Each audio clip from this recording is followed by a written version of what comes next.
Hello, ladies and gentlemen, and welcome to another edition of the Legend of the Traveling TARDIS radio show. My name is Christian Basil. We have an exciting episode for you. We've got a lot to talk about. It's going to be taking place in a galaxy far away, better known as GalaxyCon, and it's going to be taking place online. But let me introduce somebody who's going to be helping you out explain what GalaxyCon is, for those of you who may not be familiar with it. So take it away, Mr. Patty Hawkins.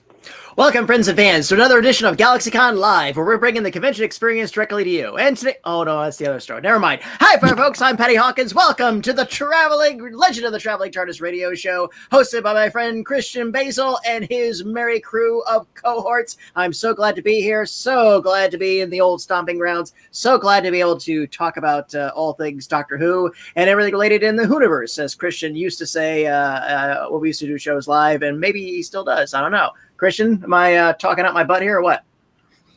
No, but I think let's start the show, shall we?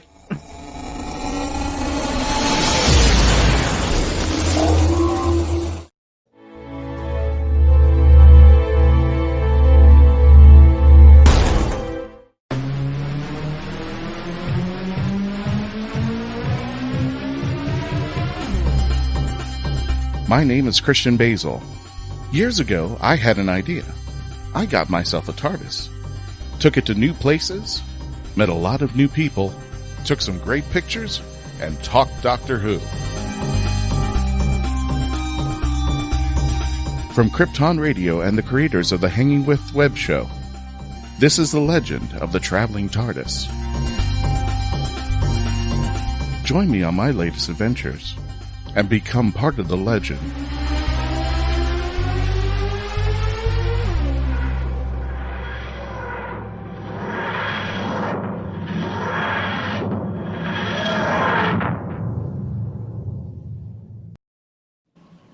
Coming in for a landing. Ladies and gentlemen, welcome again to another episode, to the Legend of the Traveling TARDIS.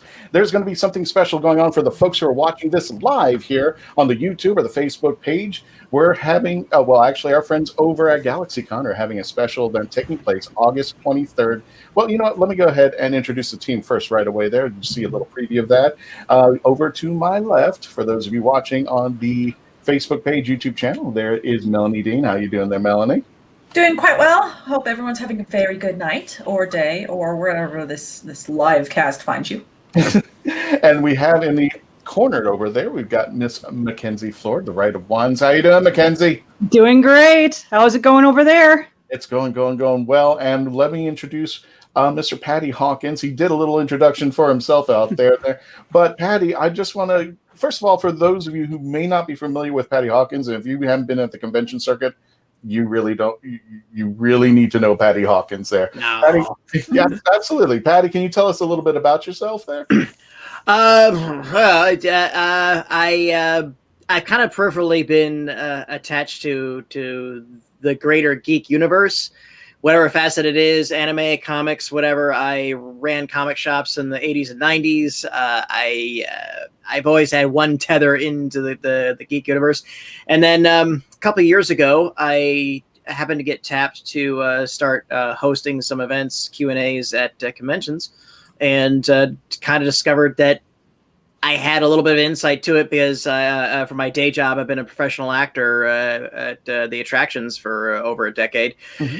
And I realized something, and I realized this too when I would see other Q&As, and why I wouldn't go to see Q&As, because they tended to be stuck with somebody who may have been a fan of whatever that person was famous for, or that character or whatever, but they really didn't quite know how to handle a crowd, or they wanted to glom them all to themselves. My thing is that I speak actor and I speak geek, so I found myself in the role of a cultural translator at times. Somebody in the audience would ask something very, very canonical question about their character, and I could take her and say, oh, well, it's interesting. In the comic books, your character actually wears a wig, and this is the way too. And saving them from having to say, I don't read that crap, I'm just an actor or whatever, which has always been one of my goals, to try to prevent anybody from having that sort of moment. And it hasn't happened on my watch, thank goodness, but I would read stuff like San Diego Comic-Con, an actress for a vampire movie just kind of kind of blasted at the Geek audience for getting too much. I don't know. I don't really watch this stuff. She got frustrated, got up and left, and that way too. So it sort of got off from there, and I kind of pride myself on. Basically, my short version is that I tell my guests this, like, look, I'm here to talk about you and the job, and I will let the fans and the audience out there ask questions about characters in canon. So I'm not going to ask you, so who would win a fight between your character and Wolverine? You know, it's like somebody in the audience will ask that. My whole thing is like, hey, how did you get on this job? Okay, what got you interested in acting? What about this? Hey, you made a interesting little TV movie. Before we get to the big thing you're famous for, can we talk a little bit about that? Because one thing I always want the audience to know, I want the audience to understand them as a person. Mm-hmm. And if I can get somebody to remember something else that they've done, maybe they'll go back down to the table. And if they bought an autograph, they'll get another autograph. Hey, you know, I remember that movie. That's my uncle's favorite movie. I'm going to go down there and get an autograph picture from that. So it all comes back to customer service and monetization.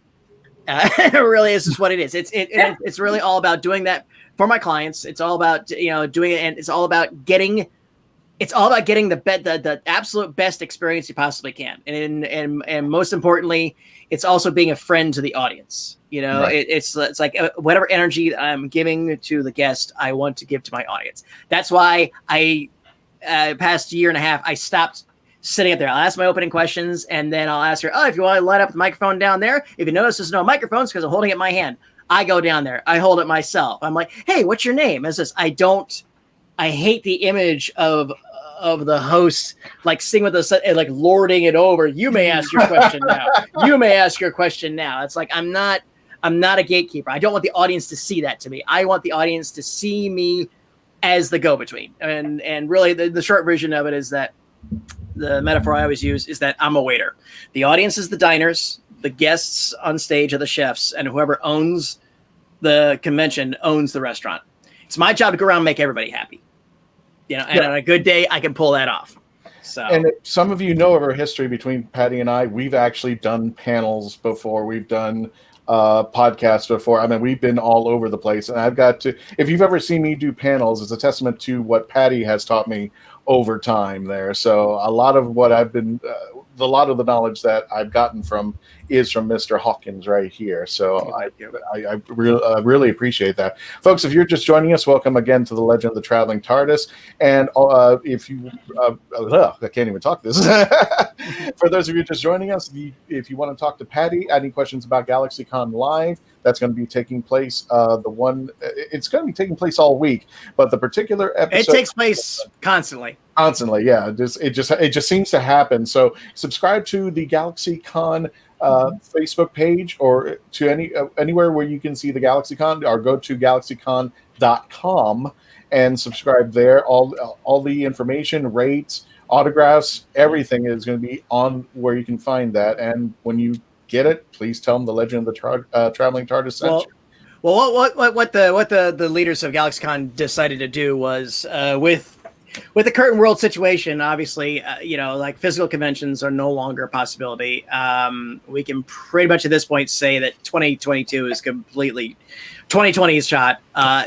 You never know. But what they decided to do was let's bring, like I say in my opening spiel, like bring convention style entertainment to the audiences that can't experience it.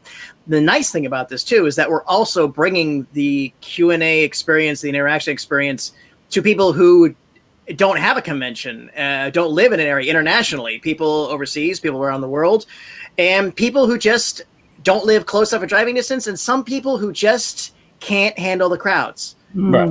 And we've all been there. We've all been there where it's just it's just there's only so many like Deadpool like swords I can have stuck in my ear that I'm like, it's like, So, and this is the nice thing too. So, and the way the format is that, we have a free online Q&A, same base technology, StreamYard that we're using right here and everything too.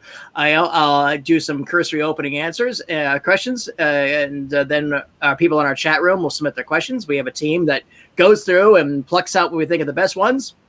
scroll up at the bottom, and I say like, okay, this one comes from Danielle, and she wants to know, did anything interesting happen on the opening episode when the pie blew up in everybody's face or whatever, something of that effect.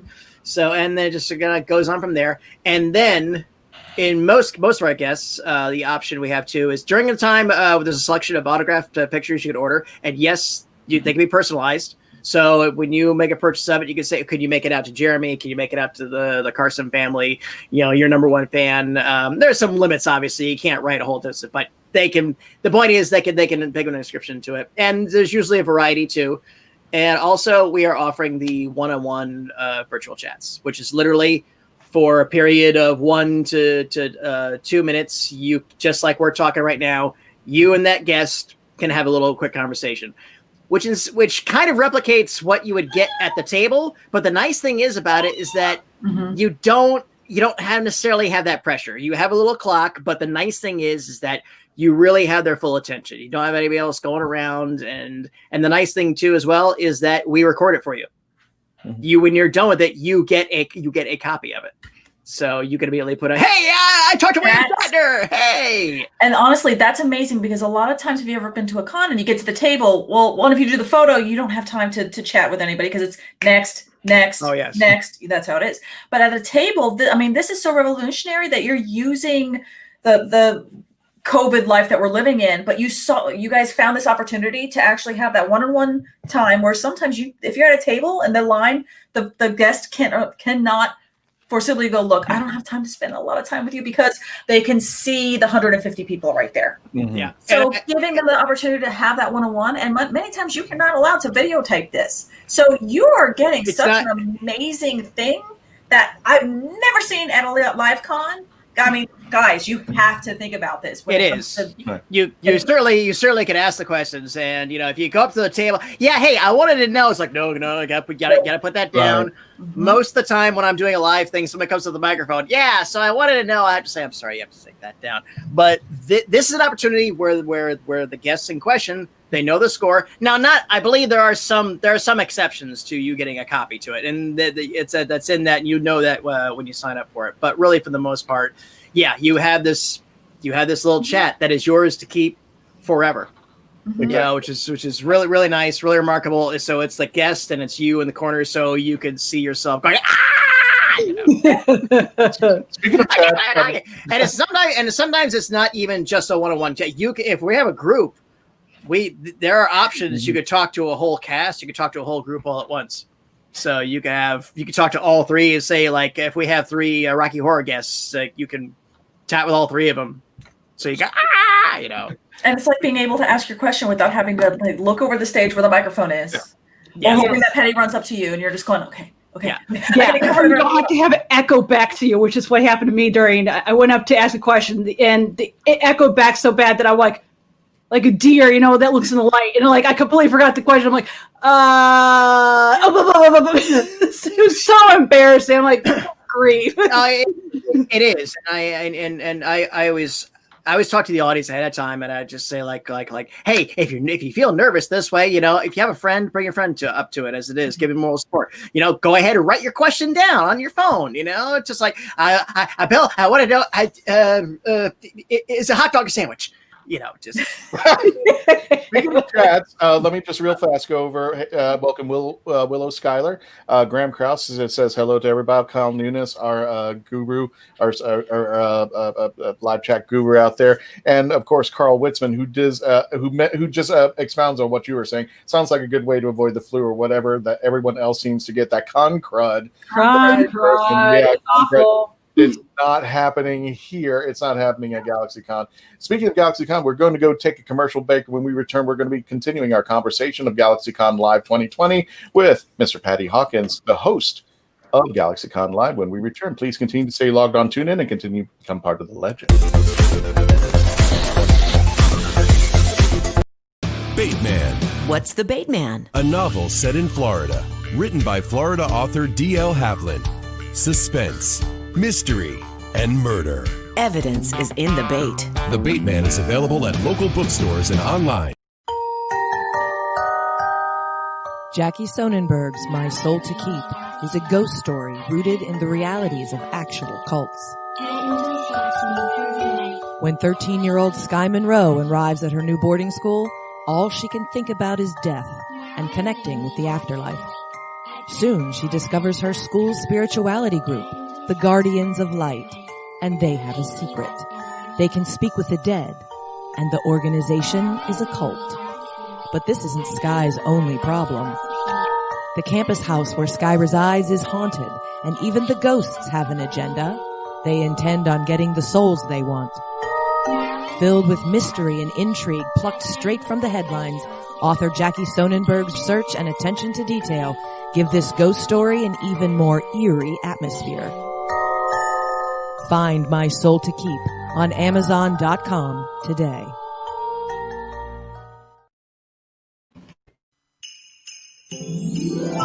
Deborah Parmley's Jenna's Christmas Wish. Santa, if there's one thing I want for Christmas more than anything, it's someone to spend Christmas with. Someone who really wants me to be there. Head to the mountains of East Tennessee with romance author Jenna Hart for a Christmas writer's workshop. Since her mother passed after a long illness, Jenna has had one wish. She doesn't want to spend Christmas alone. Meeting Niccolo Maldini, cover model and actor, could make more than Jenna's Christmas wish come true. Unless Ember, Niccolo's ex-girlfriend, does something crazy to stop them from being together. It's a mountain Christmas romance you won't want to miss in Deborah Parmley's Jenna's Christmas Wish. Now on Amazon.com.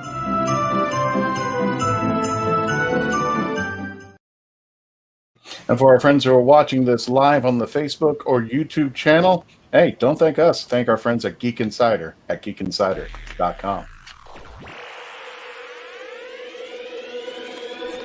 At Geek Insider, we foster relationships with those in the geek sphere so we can give our audience the insider view of entertainment, tech, and more.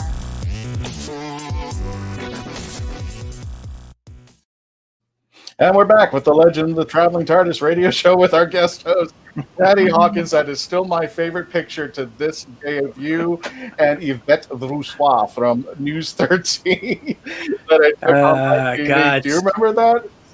Yes, I do. And I need to lose that 15 pounds to get that chin back. Yeah, you did a special. This was a cool thing because you did a special Star Wars special for a featured news program. I kind of like that. Tell them a little bit about that. What you did there. Oh, well, that was we all met down at Gods and Monsters when that was still around, or they're in their old location. Yeah, and that was just it was sort of a open sort of call for geek luminaries, I guess. Mm-hmm. I think that was when you took the picture of Elsa besides the TARDIS. Yes. And I ran the pictures of all the doctors telling her to get the hell out of the TARDIS. The first doctor, get out of that TARDIS. Get out of that TARDIS. And of course the ninth doctor was like, get out! I want to congratulate you because you were telling me that you hit a milestone. I'm assuming you've already cleared past that, but you have interviewed your 500th. I'm sure we're like at 550 or something like that. Guest on. See, if you want to get technical, I broke 600 last weekend. Oh, Jesus! Wow. So, out of those 600, what is the celebrity? If you were to produce a sizzle reel and say, okay, this is the person that I had an interview with, demonstrate what my abilities are. Which guest brought that to the table? Yeah. There have been a couple.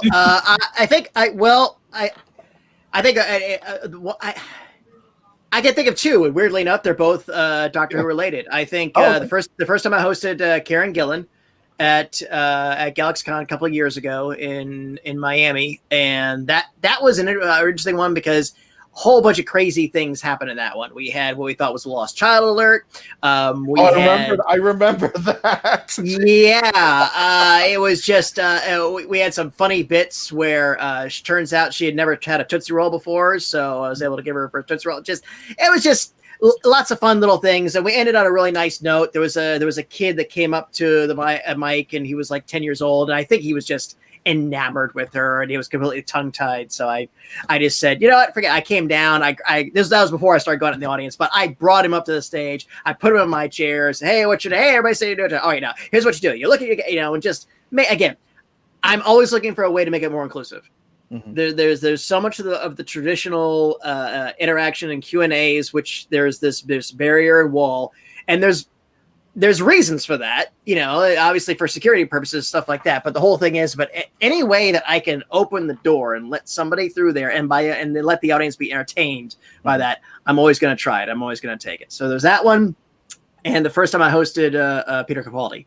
Ooh. Which you were there for that one as well, Christian, and that was just fun because we were doing a pre-show ahead of time, and so I was like countdown to Capaldi, so we were showing clips and just having fun, and I ran an idea by him the day before. I met him for the first time. Oh, hey, how you doing? Oh, hey. Of course I'm 4'1" and he's 6'2", so I was like, hello there, sir.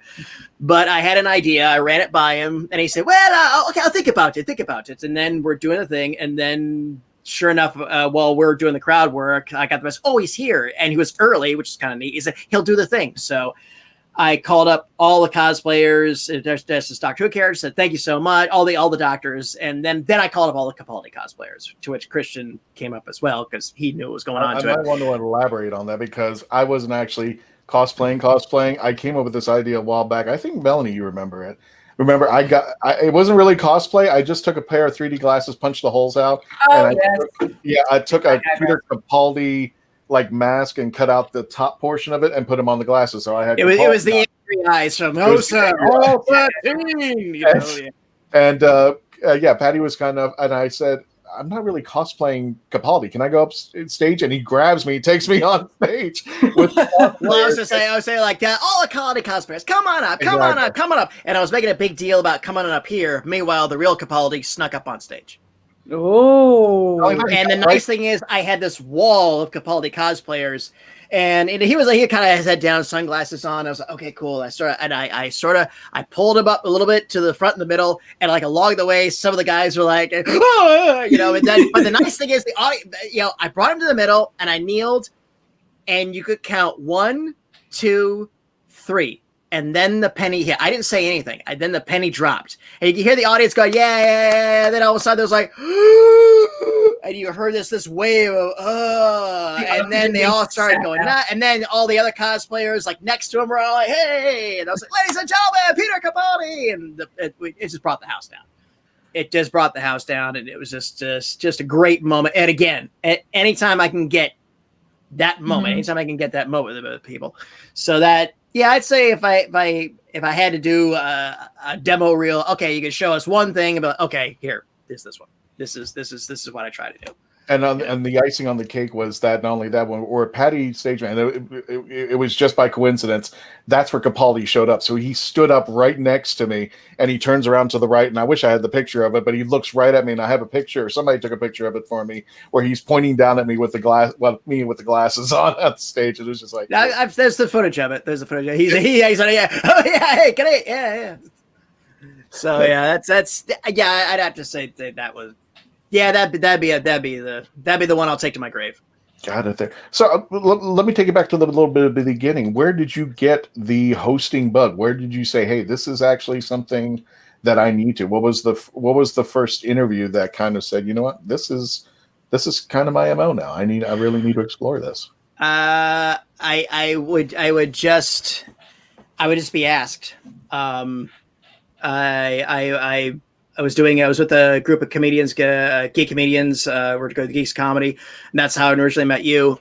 Mm-hmm. And then I just sort of said, "Hey, I'd like to do this because I just thought it'd be interesting and fun." Actually, I will say this much: going all the way back to the shows I would do in the '90s, I would see a guest on stage, sometimes by themselves, or again, sometimes it was a moderator, and I just felt like the moderators were people who. Maybe they were friends of the owners, or maybe there was some person who like had really deep, heavy knowledge. Yeah, maybe this person's seen every episode of Star Trek, but what else have they got? And can they work with an audience? And I thought that was. I always thought that was one of the missing links in the equation was there's the love for the guest, but where's the love for the audience? And then a common trope I see too a lot is some people kind of want to monopolize. So whenever somebody once says they want to do this, I the first thing I always tell them is like, okay, you want to do this? That's fine. But understand something. Are you ready to go up on stage and walk off knowing that you are not going to be this person's new best friend? Mm-hmm. You know, they're not going to, oh, you were so awesome. Oh, come on out to LA and stay with me and let's be besties. There's a strange pot of gold end of the rainbow to doing this that people, I think, kind of say they beat on the door, or it can be self-serving. Sometimes I've seen some people, they do it. Hey, just let you know, my podcast or my thing or this is too. And my whole thing is this: it's like we're a servant. That's why I call myself a host, because I the term moderator is the industry term, and I accept it because there's a way to it. But I always prefer to call myself a host because, you know, a political debate or a peace treaty or a divorces have a moderator. And I think if you're on stage in front of an audience talking about cape swords and ray guns, it can be hosted. Yeah, it can be hosted. I want to be your host. Because again, I serve everyone who's in that room at that moment.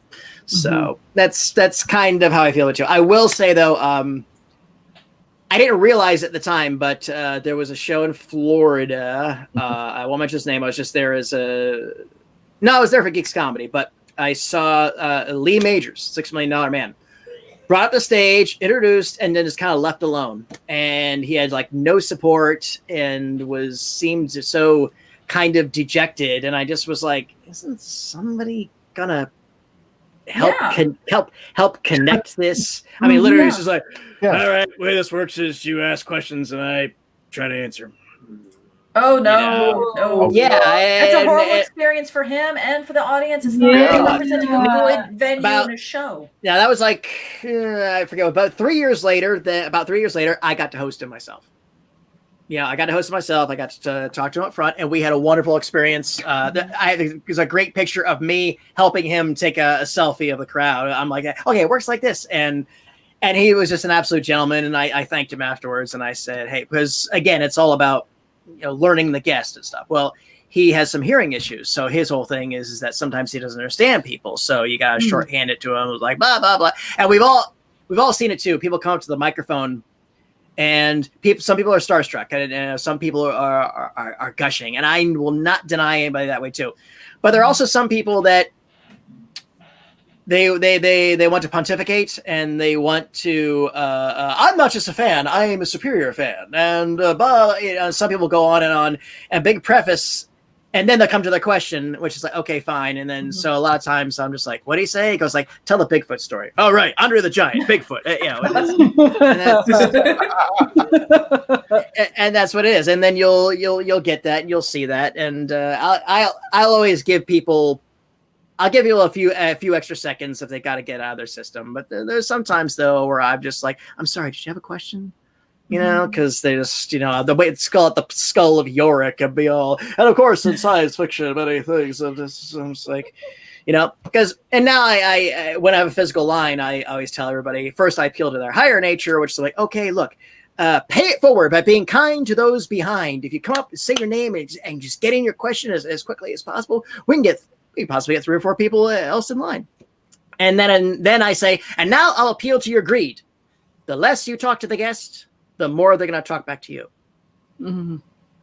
And sometimes it's like, oh, so that's just what it is. And again, I'm not gonna cut somebody off or what. Although I had to do that once, but that was just someone and that's just the rule of thumb or whatever. But the whole thing is just trying. It's like a lifeguard, you know. If you're gonna splash around, okay, fine, whatever. You say Marco Polo, that's okay, fine. But no running in the pool, you know. Well, here's a couple of things that I learned from you. That was a testament. First of all, a lot of people, when we go into panels, the tech will go, okay, you guys are going to be on stage, and like, no, we're not. So when we're talking on stage, not letting the theatrical, it's like you see the panels and you see the chairs and the table up in the top row. And I always say, no, we're not going up there. You can bring the microphones down, or we'll take the microphones down. You can you're not going to go up there? Not at all. No, we're just going to store our stuff up there. But that was something that the impression was you're not bigger than the audience that you're entertaining. They're going to be on the same level you are, and you want to make them on the same level. And another thing that came up was that I had to host a Star Wars panel. I'm not too big on Star Wars. I think I can get through it. But the funny part is the panelists right beside me, they knew Star Wars inside and out. One of them is a very, very known Star Wars group. And I'm not going to call them out or anything because I don't want to, but I thought it was just, I was on the panel. I was hosting. I hadn't even seen The Force Awakens yet, and I knew that was the topic in everybody's mind. I was just literally thrown into the panel and said, "You're going to host this," and fine. So I talked about what I knew best. I knew something about the at the time The Force Awakens, but I hadn't seen it yet. And I hosted the panel. And after everything was said and done, I turned to the panelists and I said, "Listen, I don't know if you got everything that you wanted to say out there, but I was doing a lot of interaction. I would say 90 to 95% of it was audience interaction." Yeah. And like 5 to 10% of it was me doing anything. And as soon as we were leaving, I went to apologize to the panelists and say, sorry guys, I was kind of just thrown in here. Just being told I hadn't even seen The Force Awakens. And the group looked at me and goes like, "We thought you knew what the hell you were talking about. I don't know what you're talking about." Yeah, exactly. It's like, and then they turned around and go, "What were you doing?" And I was like, "What do you mean?" You go, "You ask people questions." I said, "Yeah, isn't that what you do in a panel?" Go, "Not us. We don't do that." I'm like, "What?" I'm like, "Aren't you supposed to get?" They just flat out said, "No, we normally sit up here. People ask us questions." And I'm like, that goes on for 45 minutes. I would drive me insane. I'm just like, whatever. It works for people, It works for people, and honestly, let them. Yeah, it's just like let people do whatever they're comfortable at, whatever. Exactly. Because that can be a smoke if they're not ready for that, and they'll try to imitate the style too quickly. And I won't mention names, but we did work with somebody at those shows that tried to do that, and it didn't work out. They had the energy, but the timing and the placement was a little incorrect, Right. And again, too, but this goes back to kind of conventioneering and people who want to talk and want to do panels of conventionering, which is when I've done programming, I've been a programming side of GalaxyCon a couple times and helped out with that. Is the one big thing is that I question on is like, okay, fine. If I have, if somebody wants to do a panel, the old chestnut, hey, introduction to cosplay or cosplay 101, that's fine. But you got to convince me that you're at least a level 8 or 9 in cosplay to do this way too. You can't, you can't have level 3s teaching level 1s. Right. Gotta be at least a black belt to teach. You can't be, I'm a purple belt. Exactly. I'm going to teach you white belts. So it's this way. It shouldn't work like that. It often does, and I'm not saying that I'm not picking on cosplayers, but the whole thing is that by the same token, you got if you want to go into this and you want it this way too. My whole thing is just find something you're really good at, get really good at it, and that's the great thing about the podcasting age is that you can really hone an expertise or a speciality and really show that off, so that when you do something live and in person, the audience walking away said, wow, I had no idea the Adventures of Buckaroo Banzai was that deep and that crazy. Yeah, just that way you're walking away, you're showing your expertise, and that's what's really supposed to be about. Gotcha. Speaking of Buckaroo Banzai, because I'm just the worst segue here, we got a commercial break. When we return, please continue to stay logged on, tune in. We're going to continue our discussion with Patty Hawkins for GalaxyCon 2020 when we return. Alien invaders enslave Earth, unleashing hunters into the ruined wastes. One young survivor struggles to elude their monsters, clinging to hope. When he's stolen off the planet by a sarcastic starship AI, they pit their uneasy alliance against a treacherous galaxy. Explore a whole new verse of barbarism and betrayal. Wonder and adventure. In the Scion series by Michael J. Allen. Beginning with Book 1, Scion Conquered Earth. Available in print, ebook, and audio on Amazon.com. You have more options than ever before when choosing a film, a television or internet series, a book to curl up with, or even a radio show or podcast. Get to know the people who are creating for you. The Hangin' With Web Show, hosted by award-winning author and journalist G.W. Pomacher, is the internet's fastest-growing web talk show series. The Hangin' With Web Show features professional, yet casual, in-depth interviews with creative arts and entertainment pros. Meet the people behind a digital revolution in creating more quality content than ever before in the history of media. Find the Hangin' With Web Show on YouTube, Facebook, or Twitter, or simply go to www.hanginwithshow.com. That's www.hanginwithshow.com. Experience Samara's adventure as she imagines the people around her change into friendly cartoon animals right before her eyes. Journey with her in this poetic tale, My Cartoon Imagination at School. Now on Amazon.com, iCoin from author Jeremy Mosby. It's an alternate reality, and the leader of the planet iCoin is none other than Benjamin Franklin. When corrupt officials threaten not only iCoin but the Earth as well, an unlikely chosen one, Jeremy, must face dark foes to save the Earth and iCoin alike. Author Jeremy Mosby takes readers on a superhero's adventure through this compelling and imaginative alternate universe. Get iCoin on Amazon.com today. We're back with the Legend of the Traveling TARDIS radio show. My name's Christian Basil. I'm here with Melanie Dean. I'm here with the Right of Wands author of Mackenzie Floor and the lovely Patty Hawkins from.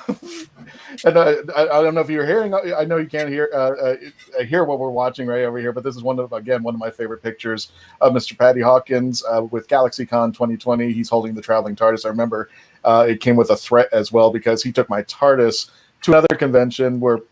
Some of my friends will take. Some of my close friends will take their TARDIS too. That wasn't at a GalaxyCon. That was Pensacola. Was that Pensacola? Oh, that was Pensacola. Yeah. Well, now Melanie's flaunting it in front of me in the sports arena. By the way, we want to also mention that Mr. Hawkins is a cosplayer.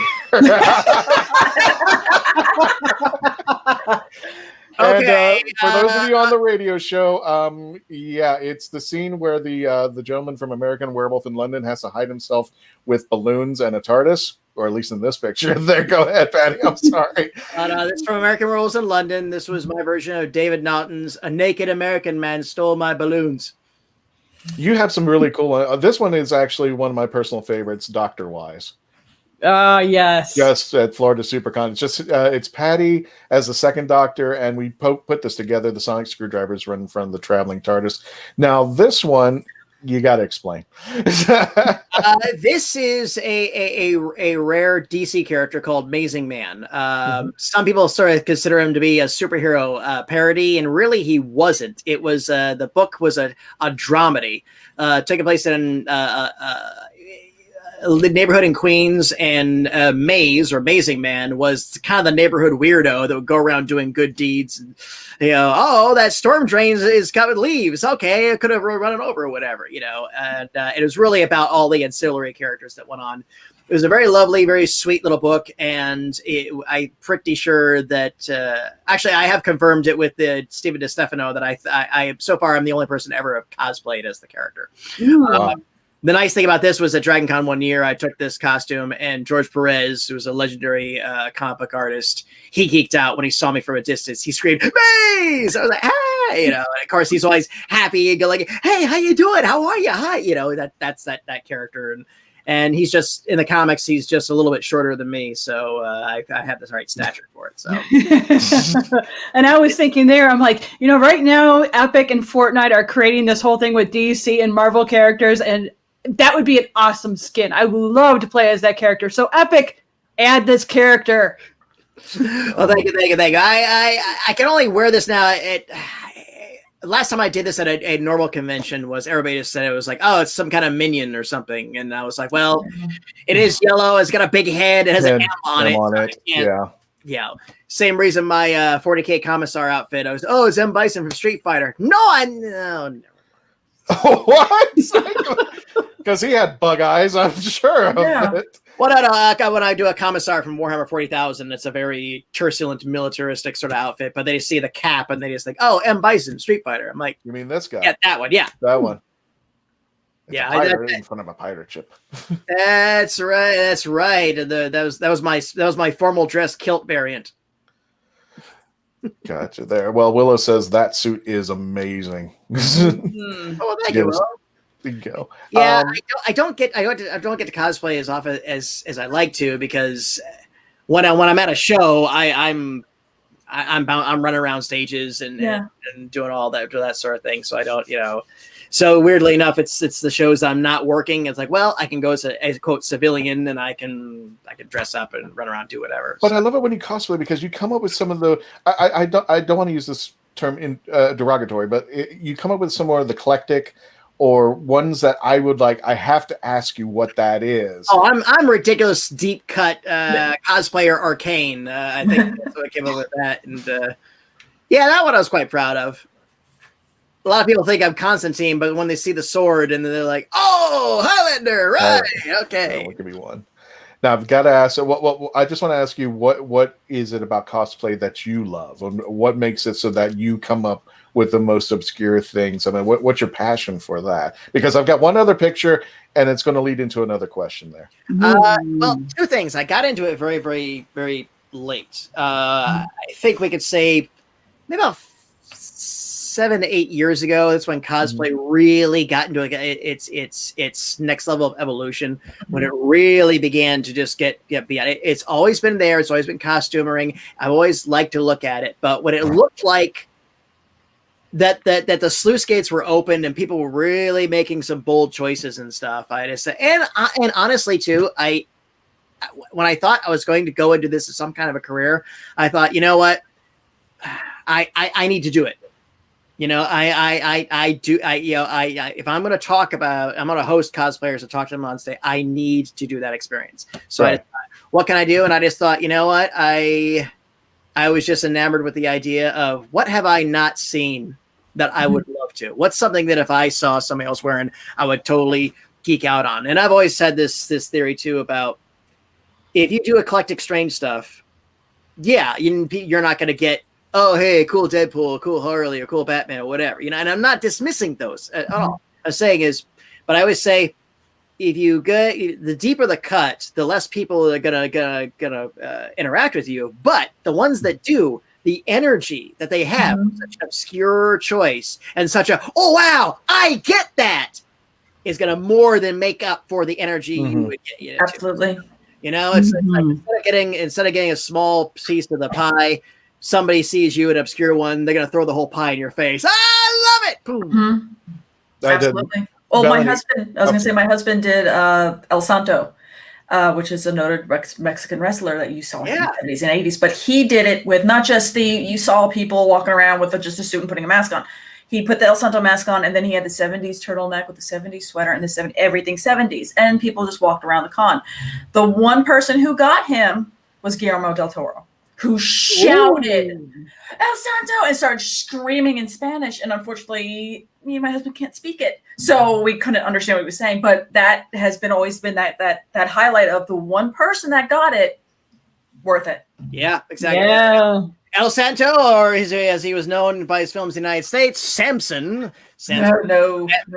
Samson versus the Vampire Women, Samson versus a few other ones. He drive around in a big El Dorado Cadillac thing. And, El Rey Network is playing a ton of just the old El Santo ones. The funny thing with the El Santo movies is that they start out as traditional horror movies. And there's a monster, there's a vampire stalking, and then right about 20 minutes into it, all of a sudden Santo pulls out, and this masked luchador comes out and starts beating the crap out of both of those. And you're like, what the hell am I watching? So we watched one. It was based as a Western, and it made literally no sense, but it was absolutely glorious. Yeah, but no, I know he is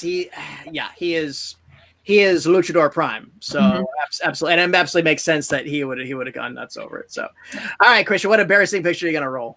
Yeah. Well, not yet. I just want to say hi to Maya Jones 24 from our Twitch feed. Skylar just wanted to add. Oops, let me click that out there. Bravo for your bravery there, sir. And I love the obscure costumes. I bet she's talking about naked American men. Yeah, Yeah. I wouldn't do that. But also, I wanted to. This is also something I wanted to give to Patty because when I was first I cosplayed once. I still haven't done it again. I still haven't gotten up the gumption and the bravery to do it there. But my friend Lauren Edinger, I cosplayed Red Dwarf.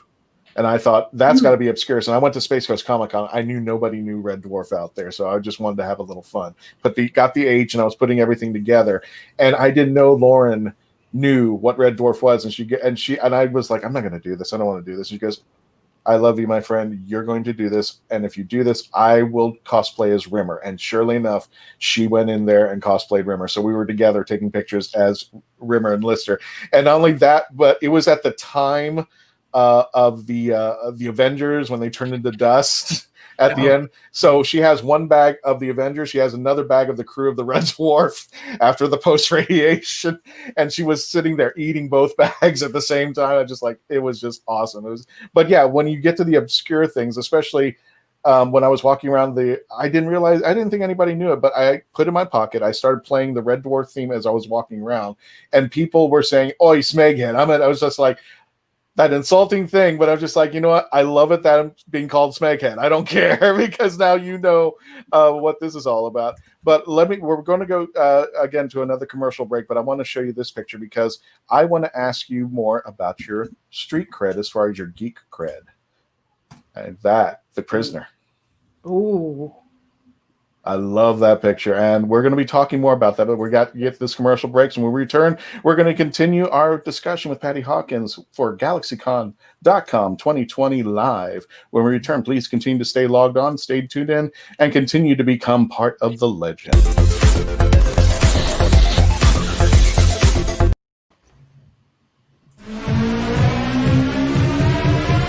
This is the Legend of the Traveling TARDIS. Follow us on Facebook, Twitter, and Instagram. Subscribe to us wherever you listen to your favorite podcast. Also catch us on the HWWS Web TV YouTube channel. Subscribe today and become part of the legend. And I just want to add one more thing. These new these new ads are from new folks that are just joining us and sponsoring The Legend of the Traveling TARDIS. Famous Faces and Funnies in Melbourne, Florida is leading the way in pop culture fun. From comic books and graphic novels to Funko Pops and collector's items, Famous Faces and Funnies has it all. Rick Shea and the professional team at Famous Faces and Funnies are friendly and knowledgeable. Whether you're looking for toys, props, collector treasures, or a new comic book, Famous Faces and Funnies is your one-stop shop. To find Famous Faces and Funnies on Facebook and Twitter, just type at FFF Comics. Meet the Doctor. I'm the Doctor. But not the one you were expecting. All right, sexy. It's time to go home. Doctor Who Velocity. Streaming now.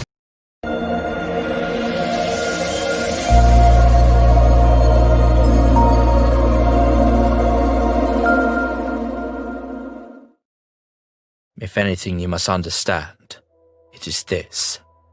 If I do not find a cure, my life is forfeit. Myrta McKinnon, rise. It is your time to participate in the Rite of Wands, in which your soul shall face the ultimate analysis. Do you accede? Yes. This can't be the way things end. Heed my advice, young warlock. The future you saw is only a possibility. You will be given the ability to change it. How?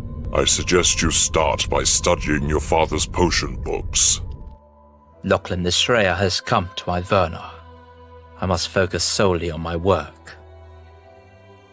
I am afraid. I do not want to fail.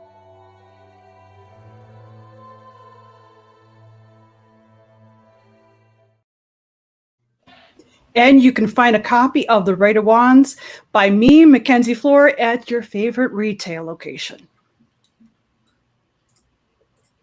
That's it. No website. No. Well, it's at the beginning. It says Mackenzie Floor, in the logo. No, for our folks on the audio, give them the website and all that.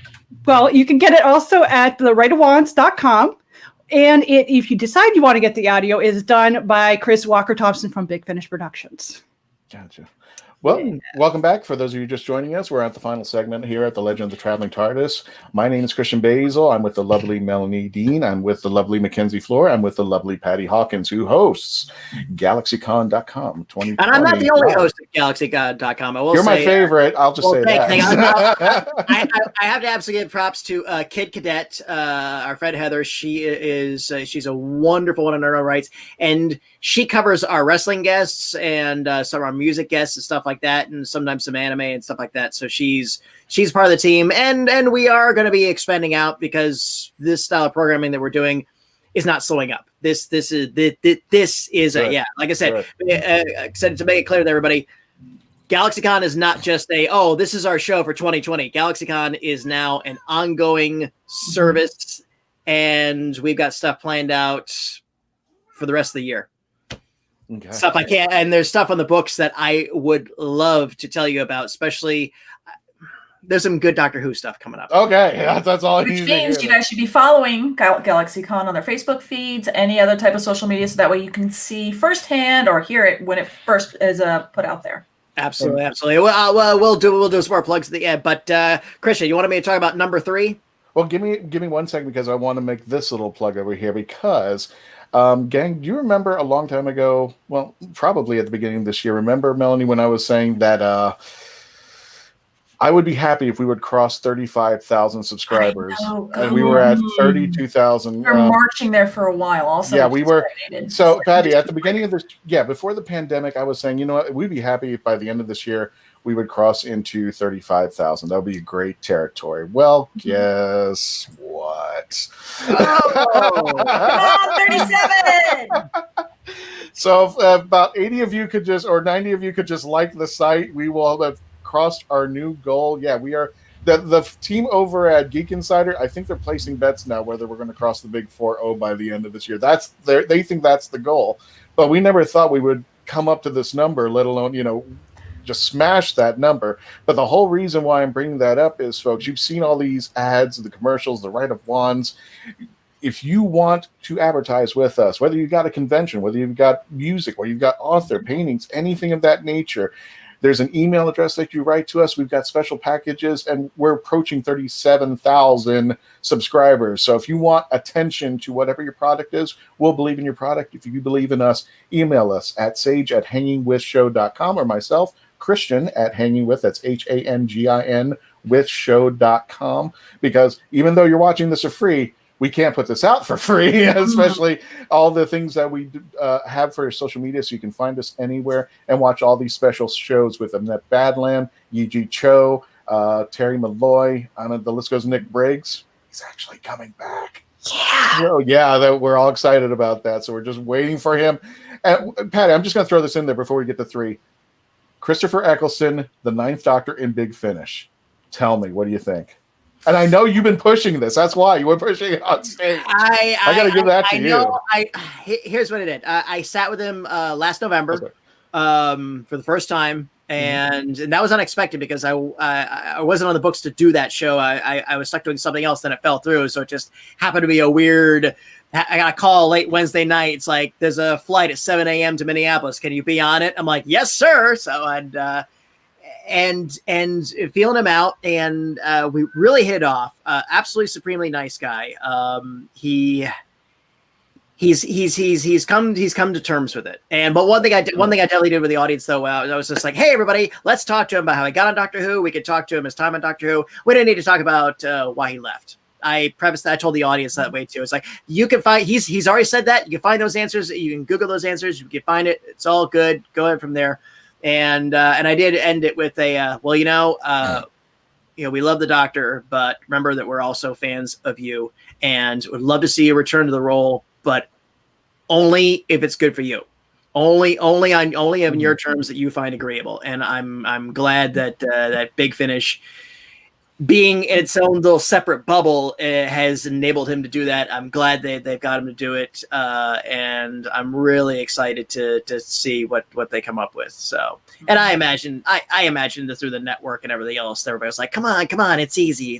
You know, when I've sat with the other Doctor Who guests who've done Big Finish, they have nothing but the most amazing, gloriously wonderful things to say about it. And again, you know, I talked to you with Nick Briggs a while ago, and he was just absolutely one of the coolest guys. He's a fan gone right in that sense of like a Peter Jackson or somebody, where it's like absolute hardcore fan, but also knows when to be a director, when to be a producer, not to let the fanishness get all of it too crazy that way too. He's about the story.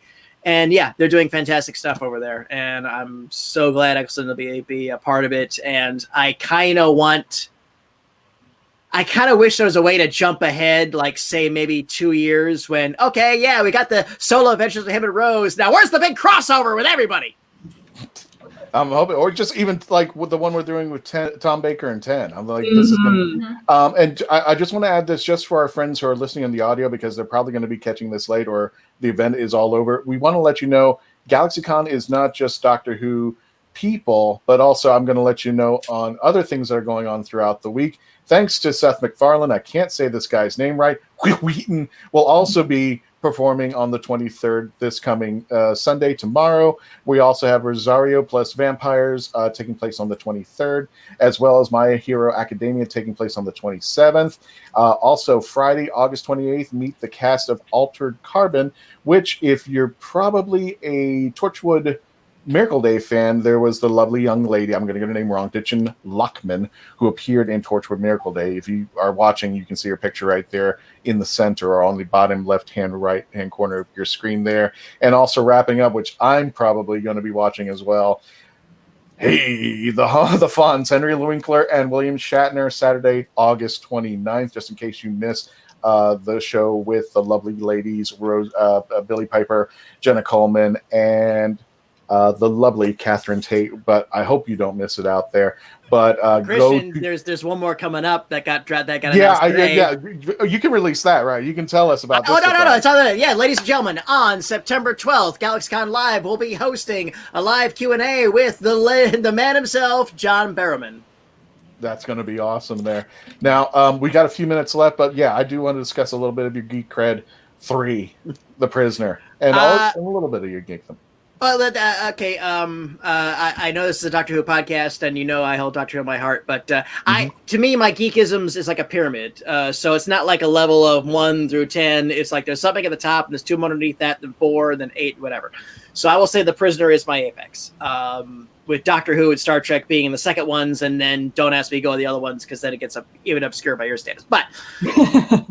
It was just people have done Prisoner cosplays before. I've got the jacket, and I just thought, again, what's something goes on, and if I ever got a chance to write or do anything with the Prisoner property, I thought we never saw number 3. Number 2 ran the village. We never saw number 3. So if number 3 existed, what does number 3 do? And I thought number 3, if number 2 keeps the inhabitants of the village in the village and keeps them from leaving, number 3's job is to keep the outside world from discovering the village.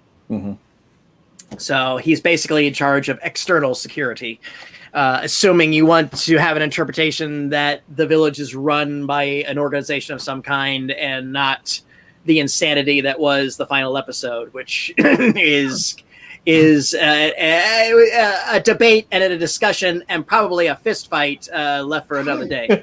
Oh, wow. Speaking of fist fights, we only got a few minutes left, and I know Mackenzie wanted to hit you with the final question, so go for it, Mackenzie. Yeah, so I think this is going to be a perfect way to close out the show. So I have this is kind of like a 2-way question here. So the first question... I'm sorry, you only allowed one. I told you one question per person. You know how this works. Yes, of course. And see, I had to pretend to be the bad person, that does it the wrong way, because I never follow the rules. I don't. Come on, we got a minute left. Together. So, the question is, what would you say each con that I've gone to seems to always have a niche? What would you say GalaxyCon's niche is?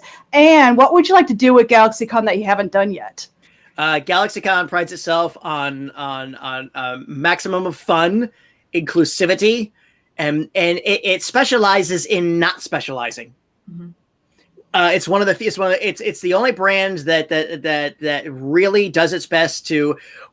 And here's the other thing too about geek culture and convention culture is that it was never designed to have different generations. It was always designed. I think we're all about the same age, where we all started out. Everybody liked Star Trek, everybody liked Star Wars, and everybody made fun of the Doctor Who fans. Now not only do we have like fandoms and animes and comics and stuff like this way too, but there are age brackets as well. There's generations of anime fans that my age that like Gotcha Man and Speed Racer and Battleship Yamato, aka Star Blazers, and then you've got these 14-year-old kids that are fervently into My Hero Academia and Ruby and stuff like that. So GalaxyCon and its owners, Mike Broder and Sandy Martin, they have really, really done I think a fantastic job of just trying to make something for everybody. GalaxyCon's slogan is "Make Memories," and that's exactly what it does too. And also by doing a ton of programming in the business. So we open the doors at 10 a.m. and by 11 a.m. usually there's something going on, and there's usually stuff going on until 1 o'clock in the morning. Gotcha there. Patty, unfortunately, this is the end of the show, folks. We are out of time, but remember, for those of you watching us, GalaxyCon.com, all the information, all the special packages and deals. It's going to be Billie Piper as well as Catherine Tate and Jenna Coleman tomorrow, and there's going to be a plethora of features to choose from. We want to thank Mr. Patty Hawkins. Check him out. He's going to be hosting a lot of those shows. Melanie Dean, and as well as the Right of Wands, Mackenzie Floor. Thank you, folks. We got out of time. Please come back. Please come tomorrow and say you're with the Traveling TARDIS, and I hope to be reading your questions off to our Doctor Who guests tomorrow. I've sat with two of them before. They are awesome. I have hosted Catherine Tate before live. This will be the first time in a cyber environment. I think it's going to be a great show, and I really hope to see you all. Christian, thank you so much for letting me spend this time with y'all. No problem. Actually, if you'd like, for those folks who are sticking around for the live feed, we're just going to cut off the audio feed. Thank you for joining us. Thank you again for logging on, tuning in. Please stay safe and continue to become part of the legend.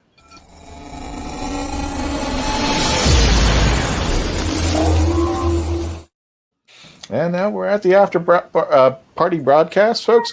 This is the end of the audio, but we're still recording, and I just want to get through. Patty, you stay as long as you want. We normally run this episode for the half hour, but we did have a few comments that came in. We want to hit those. Carl Witzman, that final episode of The Prisoner. Carl, Fight. Sorry. I'm with you. I don't ug it. I'm just sort of like, okay, McGowan was like, I got 72 hours to write a script for the final episode of this thing. So he locked himself in his trailer and it came out with this.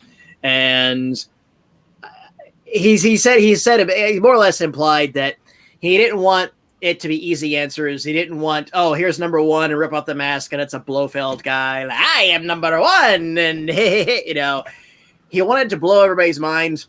And he did, I guess it's a good way and a bad way and I don't know what's going on way. I don't hate it. It's not the ending that I wanted, but I can live with it. And I would almost rather that he swung for the fences and did something esoteric than have done I'm number one, blah, blah, blah, blah, blah. But if it's any consolation, remember this. McGowan had to leave the United Kingdom because people were out to lynch him. Literally, he moved to the United States and hid in New Mexico for like 3 years, waiting for the prisoner thing. And remember, this is long before Twitter mobs and anything else. So this is like, yeah. Also, he made a crap ton of money off the show too, so he didn't have to work. So just in case, I'm going to put in GalaxyCon.com. I'm going to put in, here are the prices for the live stream. I'm going to go ahead and put that into the chat as well there. Patty, what's the most fun? Oh, wait a minute. Here we go. That's a pretty big reaction. And we want to talk for a living, Carl. Sorry. And we want to say hello to Alita Miller Steinhauer, who just added that last name, I think, last year or the year before that. Her and Talon. Congratulations there, guys. So welcome aboard. And I'm going to put in the link. My day job. You know where it is. If you want to purchase tickets there. Patty, so I guess I'm on there because I'm not a big fan of The Prisoner, but Big Finish came out with the audio. So, well, how does the audios fit into the world of the prisoner now? It's interesting, and you'll probably talk to Nick Briggs before I will, and this might not even be a question to ask him on the air, but I have a theory. I think you can get the rights to do a prisoner audio adventures, and I think you can get the rights to do comics. I think you can't get the rights to Patrick McGoohan. Because what Big Finish did was they did reimaginings of the episodes, and they're fine in their own right, but it's not McGoohan's number 6. It's a parallel Earth version of the Prisoner Adventures, and it's a different background and character, and so number 6, the Prisoner. And there was a comic book series just a couple of years ago, and even though McGoohan was kind of on the cover, it was kind of a silhouette. There's no reference to him whatsoever. So I've just had this theory that, yeah, you can get the rights to the Prisoner, but if you want to use Patrick McGoohan's likeness and his version number 6, that'll cost you extra. Oh, so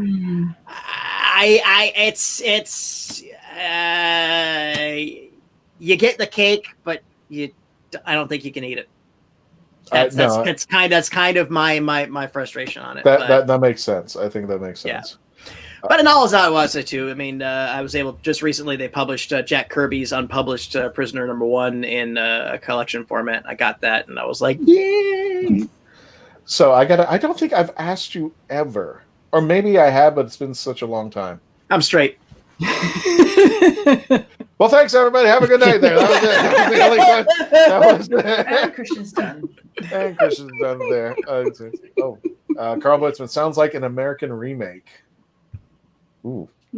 Oh well, I don't even talk about that. I watched the first episode of that American remake, and going into it too. And this is a prime example of what not to say when you're promoting something. The producer of that AMC remake even said, "Well, the original episode was a bit old hat." I'm like, you're not getting me to watch this, pal. And the big mystery was so freaking obvious to begin with that they were all plugged into a Matrix environment. It was like I watched the first episode and I'm like, I'm good. Thank you. Enjoy. Yeah. That's it. And yeah, maybe someday they'll remake it again. And maybe that time they'll get it right. There you go. Okay. My question is favorite Doctor. Ooh.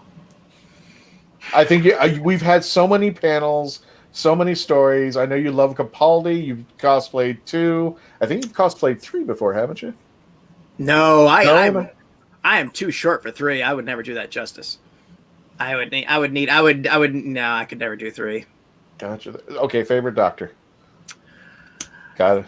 I will put it like this. Okay. Because the doctors or me are all you pick them for situations. Mm-hmm. If I was just hanging out at an outdoor jazz festival, I'd want to be with Sylvester McCoy. Okay. Yeah, I want to be chilling with him and stuff like that.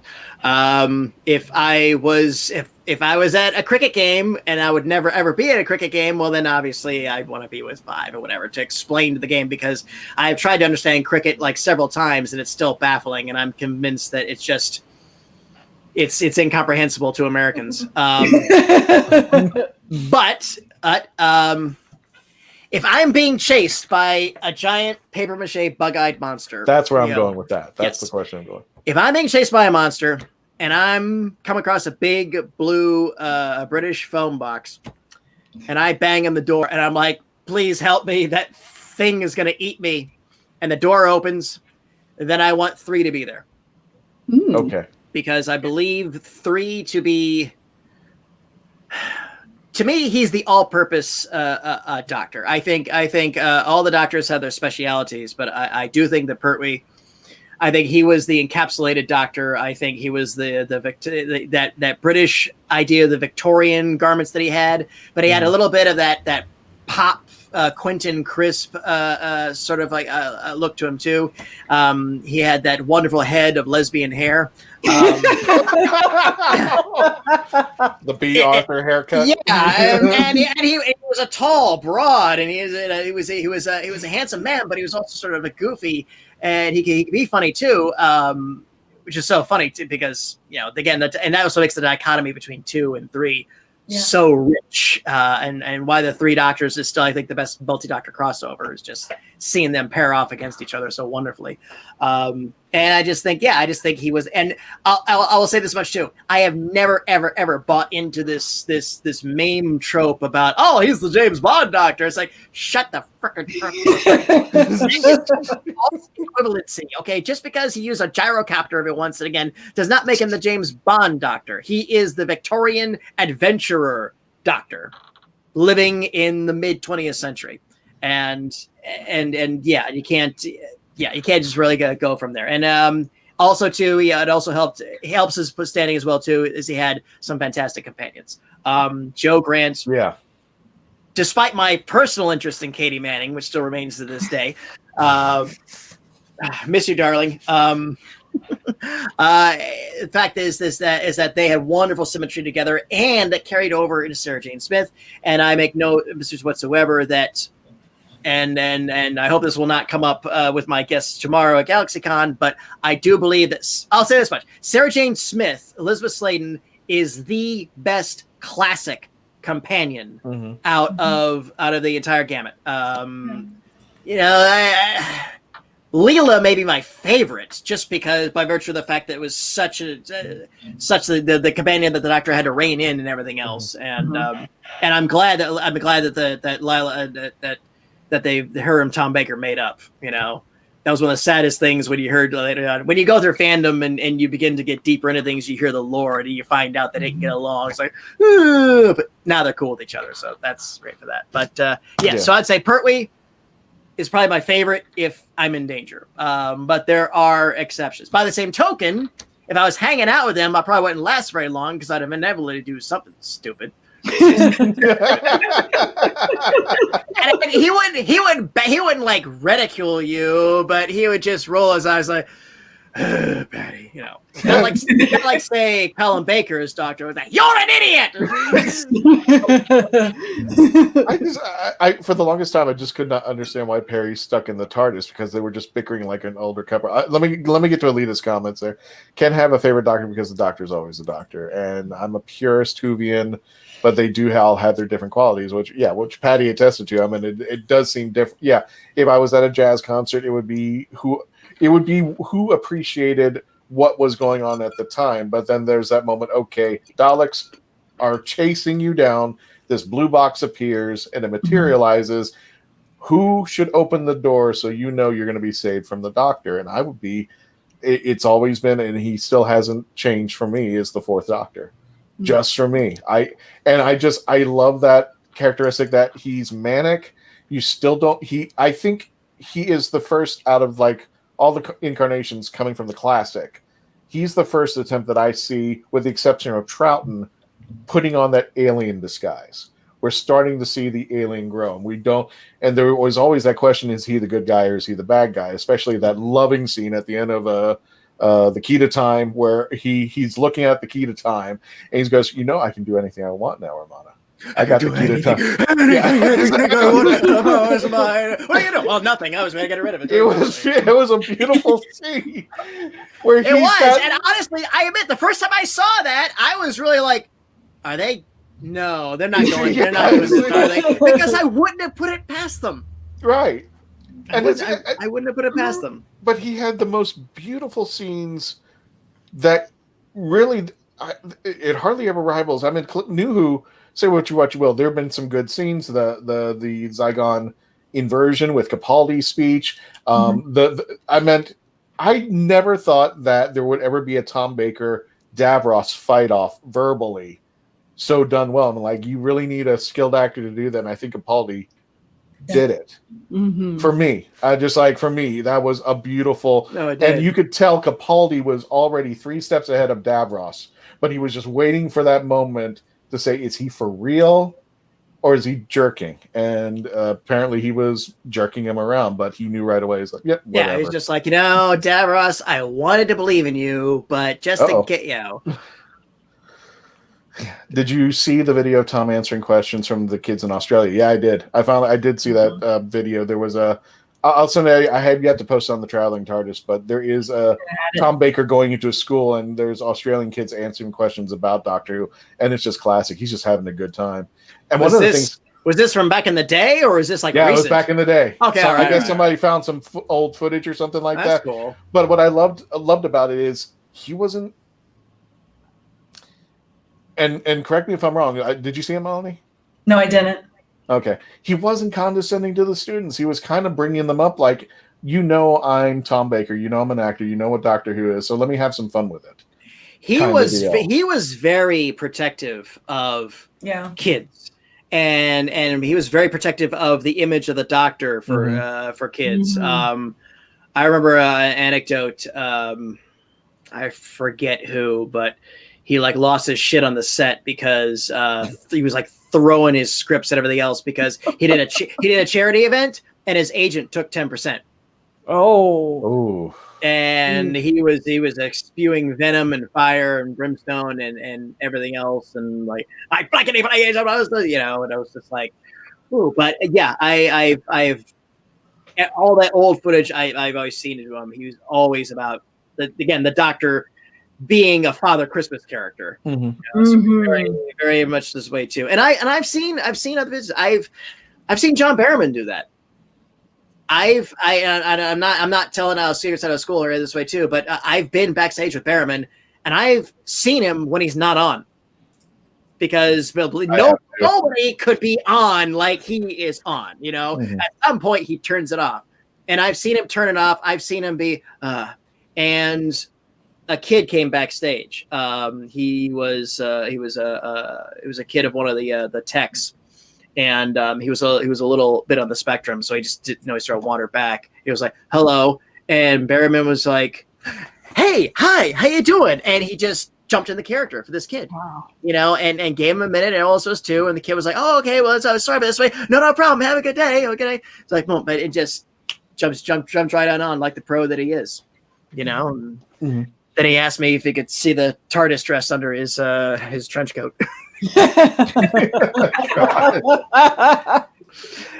Well, I remember Tom doing an interview, and he said, as long as kids are around, because he was a smoker and he was a drinker, he would not do it in front of the kids.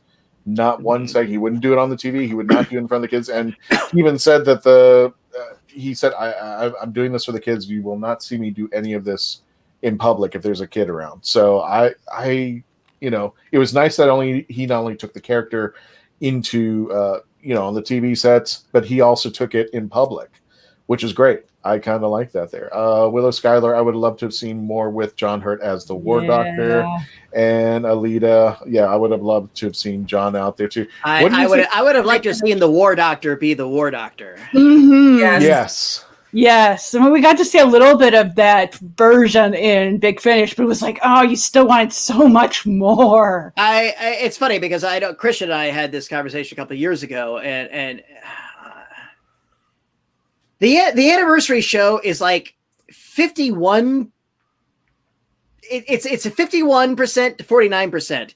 And it depends on which day I watch it. It's and I can't tell if it's is it 51% awesome and 49% total suckage, or is it the other way around? Because there is so much in it that I love, and there's so much in it that just made me want to punch the screen.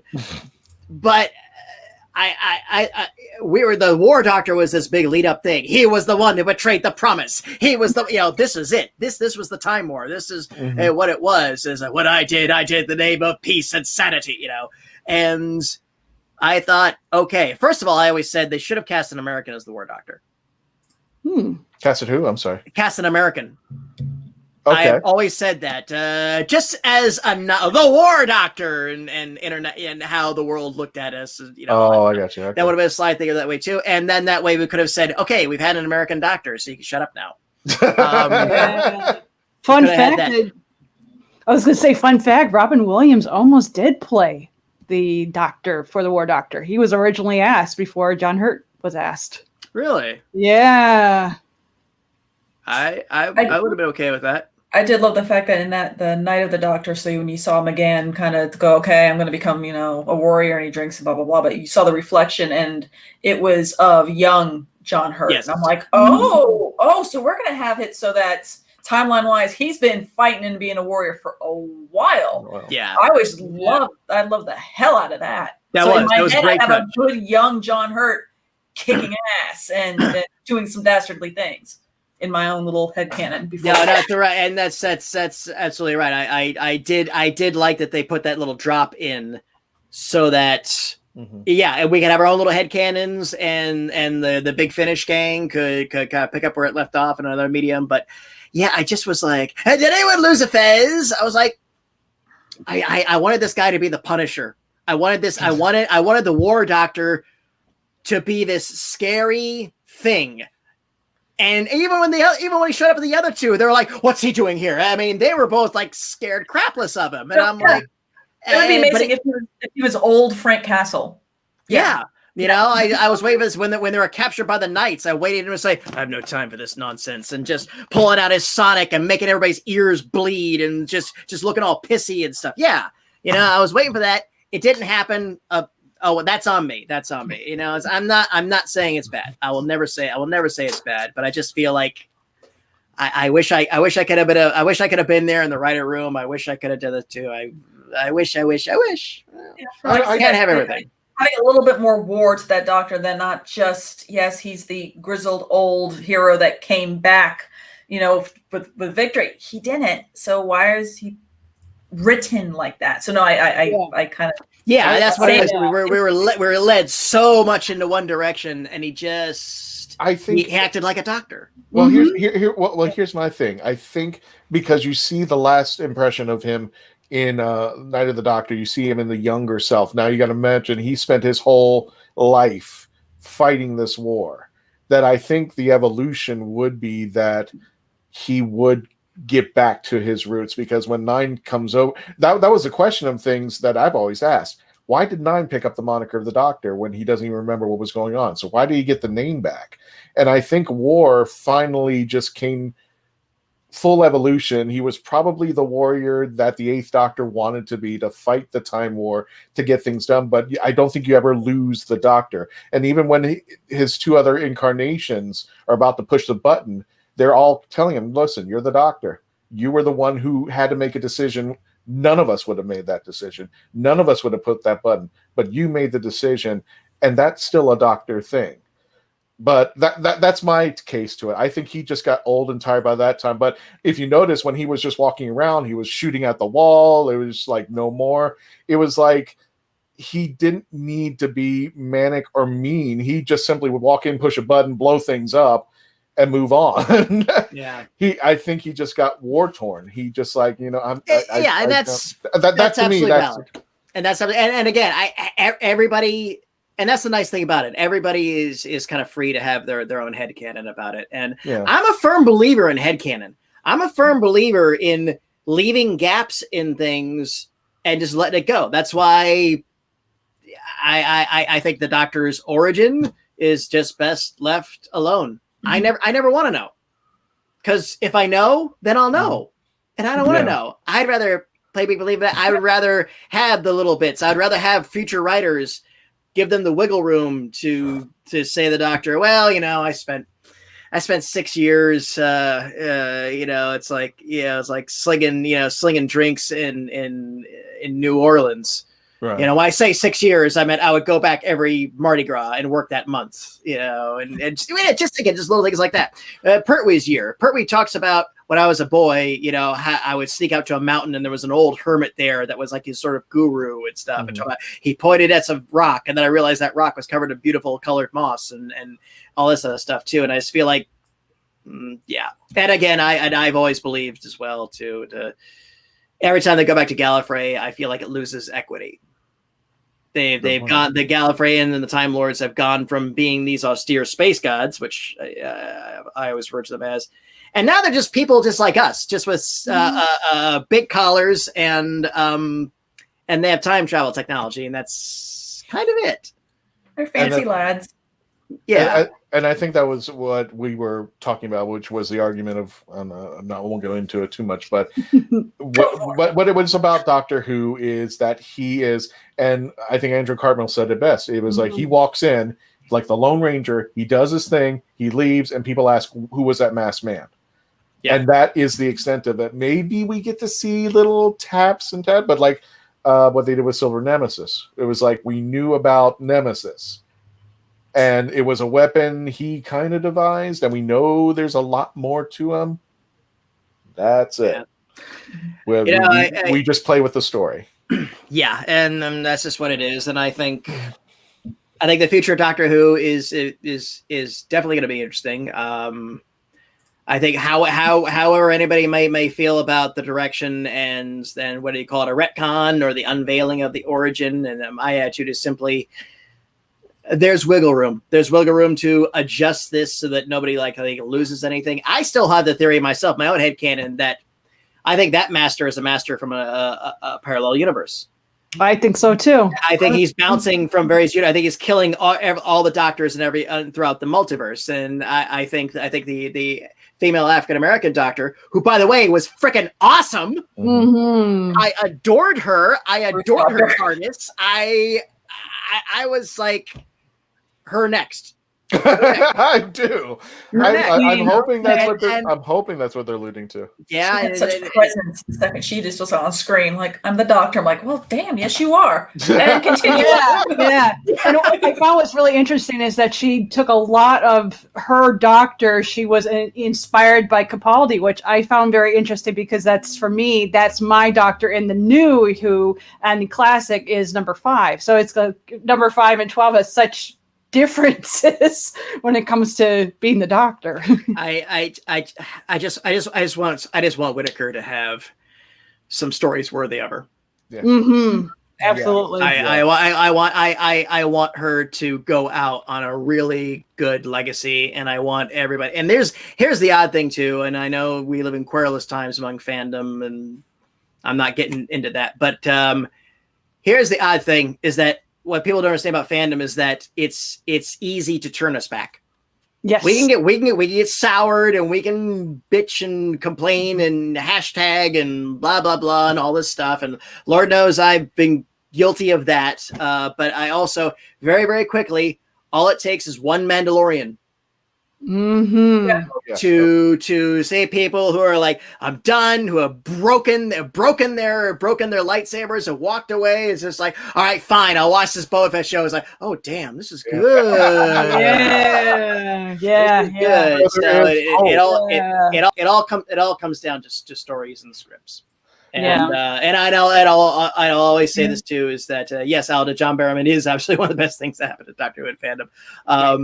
Yeah, and one thing that, if I will criticize fandom's criticism of things, is that never hold it against the actors or the performers or anything like that. Okay, they are actors. They're doing what the script says. They have no control of what goes on in that room, and they're doing their job, and they're doing it as best as they can.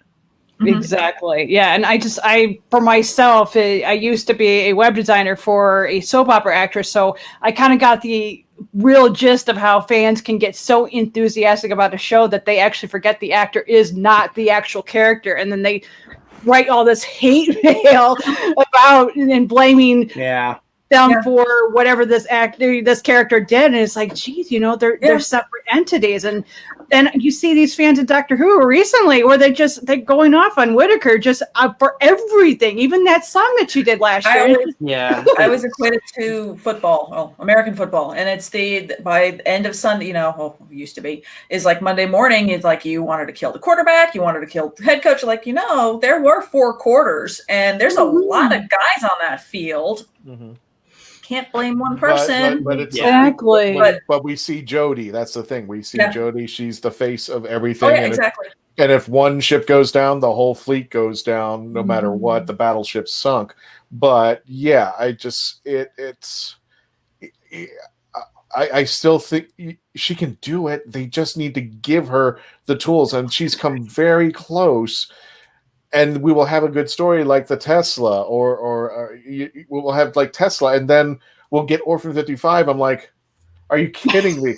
Are you kidding me? Yeah, And that one was very difficult. And but the thing no. is I had that, hopes on that one, and then it just. but the thing is, this is my argument: is that Chris Chibnall, who had said at the beginning of Jodie Whittaker's run, he was just going to disavow everything. We're going to have all new bad guys. We're not going to have any classic writers, no classic. And I said that it was the biggest mistake you have ever made. And I said, you're the guy who took down John Nathan Turner and Pip and Jane Baker, and I had so much faith in you. You have a treasure trove of 54 years to grab. Find some obscure monster or story that's just leaning there. Take it and run with it so that the classic Whovians are going to enjoy it, and you do what the hell you want and put Jodie on the lead ship. I think his biggest reason was, why did he say that first? Just do it. Because I think if after you watch the whole series and then we're like, where the hell was this, then be pissed. But then when you already put out that having people have their preconceived notion of what it's going to look like, why did you tell people that? There's a very curious thing when you're writing for anything fantastical or sci-fi or something that affects me too, or especially if you're coming into an established franchise, and that is that you kind of do need to be at least exposed to it. You don't have to necessarily be a fan. Again, and that can be dangerous as well. You could be a little too slavish to source material. Basically, my attitude is this: a friend of mine is a Disney Imagineer, and he kind of got a reputation for being like, oh, he's like if Walt didn't do it, then I would never do it, and he's corrected people. So I respect the old ways. Okay, I don't revere it. I respect it. I give it its credit it's due. And I think that is something that's been happening a lot to the primary franchises, that people are coming into it only seeing what they through their own perspective. And that perspective may not be wrong. They're in a sense of maybe they see an inequity, whether that's a social issue or whatever. But the whole thing is that they're coming into something and they're only seeing what's wrong and what must be fixed. And they're not pausing for a second to look at everything else that's right. They're not seeing everything else that is, oh, this works and this is good and this is good and this is good. So these are changes which can be made by adjustments, not by hammers.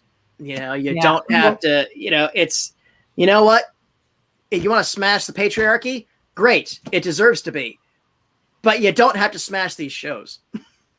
Well, that's not going to do it. And the other thing too is that everybody seems to think that they're the only ones writing stories with this sort of mindset. And I'm just guy, okay, Star Trek, sure, but I mean, Star Wars is about ships and blowing up and laser swords and stuff like that. Doctor Who, again, it's just like to me, it's like the Lone Ranger shows up in the middle of a situation, gets blamed for it because, oh, we got 5 people who are dead and a stranger showed up with some other like person and a robot dog or whatever. It must be them. And then puzzle box mystery, and then boom, and solve it. Oh, thank you. Where'd he go? He disappeared to get the box. That's what it's about, So although there's people going back in time there who are pulling out stuff to try to settle an argument, to convince us, like when when they were talking about Jodie Whittaker was coming out as the 13th Doctor and going to female Doctor, they were using the ideology that after the 6th Doctor, when they were looking for another Doctor, they went to Sidney Newman, and Sidney Newman says, well, put a woman in it. And they didn't go with it at the time because at that time it didn't seem the right time to do that. It was back then. But everybody's using that argument, and I said, you got to be careful because Sidney Newman is also the man who said, don't put the Daleks in. So if we followed his advice back then too, we wouldn't even be talking about Doctor Who at this moment. So it's was I the only one that liked the Paradigm Daleks? Taste the rainbow. I had no problem with them. Now, I wasn't too sure on them like exterminating the older ones. I thought those would have been a cool dichotomy, and we saw that in Asylum of the Daleks. But I liked them. I liked the idea of the Eternal Dalek, which was another. Again, that was like, okay, we're going to set this up and make it mysterious, and we'll fill it in if we need to later or whatever. But I like the idea of a Dalek Pope. I think it's just people who are pissed off because now they got buy a new set of Daleks, and they're all like me. Yeah, exactly. It's just I don't care. I will always have every doctor, and I'll always get. I don't have that Dalek yet. Yeah. I mean, that was a running joke. I think somebody said when I was on a podcast there, so like, now I got to buy all these doctors. I got to buy the 10 kids now, and all this. And just like, I don't have enough to buy the current stuff, and just like, now you want me to get all. Well, these if they make figures of them, I'll buy them. If they make figures of them, and that's for the licensors to determine. Are people gonna buy these? But that's the other. But that's guy in Orlando will. But that's the other argument, is that it's still open that this could all be a lie. But the way that BBC was advertising, showing behind the scenes and all that, I was just like, I've always said canon now. The Valiard and the Morbius doctors were always these unexploded continuity bombs. Yes. That's what I referred to them as. And I was just always like, it was Morbius. It was Morbius. Morbius, in all of his lives, he enjoyed theater, and he did theatricals. And that's smoked a pipe too, that's or something that's my headcanon, and we're gonna leave it at that. And, but actually, I think there's actually a Big Finish audio that actually backs it up. That actually really? said those are Morbius doctors. I still got to find it, but they said there is one Big Finish audio with Morbius that backs up that those are supposed to be the Morbius regenerators. Well, again, and all credit to Nick and all that stuff too. It's always that same extended canon, extended universe. I mean, I would love for a lot, and we knew a guy who listened to all of them, read all the books and everything else. We would often say like actually in the novel 147 they changed that. And I was just dude, God, it doesn't. It's extended canon. It's not core canon. And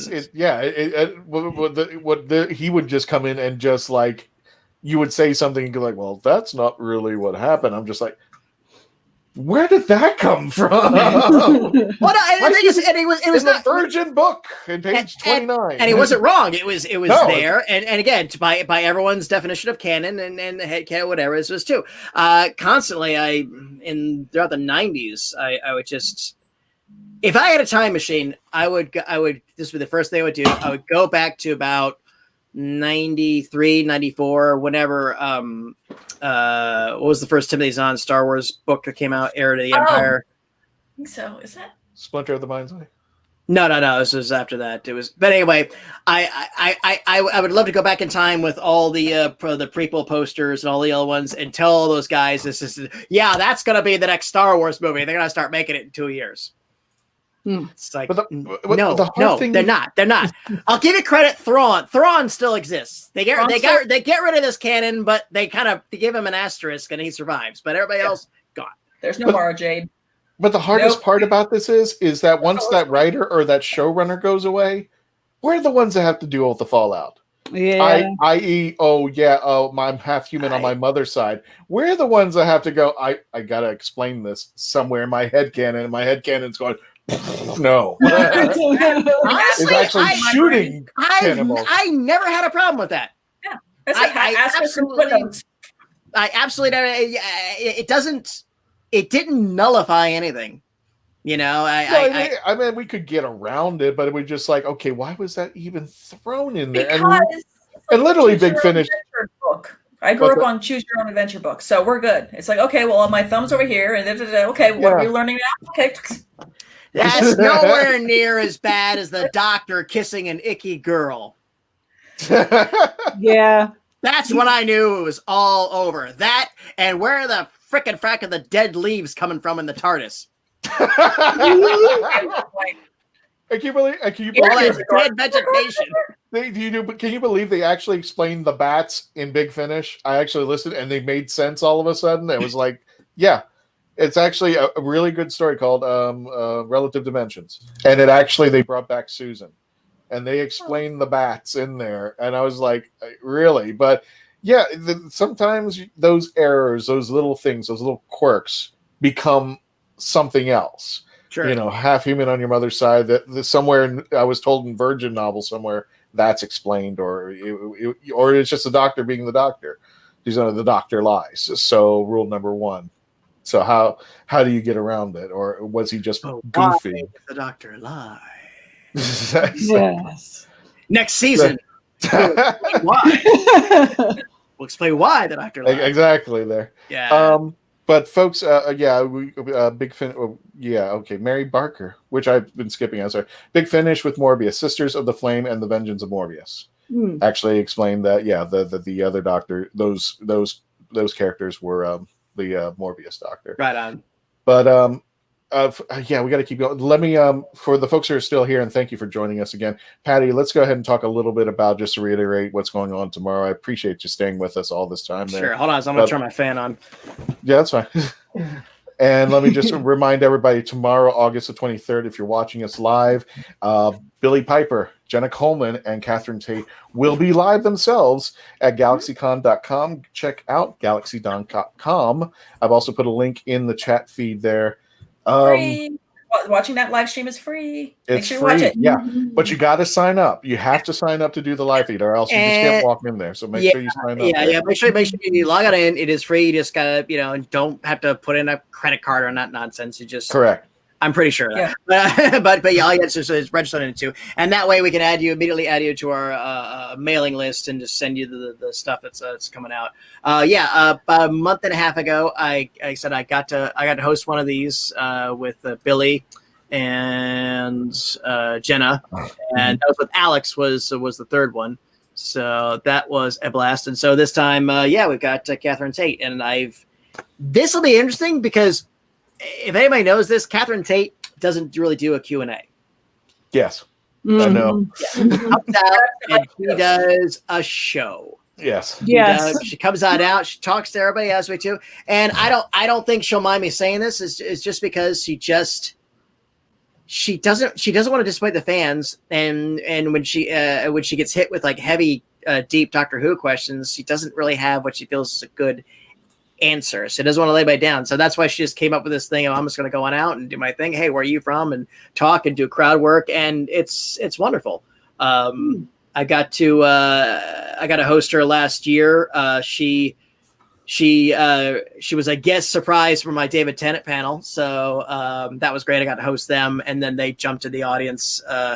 We're running late, so I dismissed it. And they called me out, sort of. They're like, "Where are they all going?" It's like, "I'm sorry, we're all the time." No, you bring them all back. We're gonna answer every single one of their questions. And I was like, I don't know if he's baiting me or whatever, but okay. And I said, "All right, fine, you come down here and do it." And so he did. He jumped into the audience and he did like it was like, "What's your question? Tell us about your podcast." "No, what's your question?" And then Catherine jumped in, and then for about 10 minutes it was just that. And the nice thing is that the audience didn't go crazy. It wasn't like a crazy mob scene or whatever. And the really nice thing too is that I was on the peripheral. I wasn't like holding people back. I was just watching stuff. And there was this one sweet girl. She was really trying to get David's attention. She's like, "Mr. Tennant, Mr. Tennant," and she was timid, and just couldn't do it. I started doing all this. I was like, hey, do you want to ask him questions? She's like, "Yeah, well, I wanted to ask this away too." So it's like, I just don't know. I was like, "Do you want me to ask it for you?" And then she's like, "I'll tell you what." And then David, by her saying, all right, we gotta go now. We got time for one more question. I was like, "David, yes, over here, yes, this young lady." So, and she had this, and there's a famous scene where she like took off her wig and she was like, "Okay, ginger power," and she asked it, and it was just such a nice point to end on.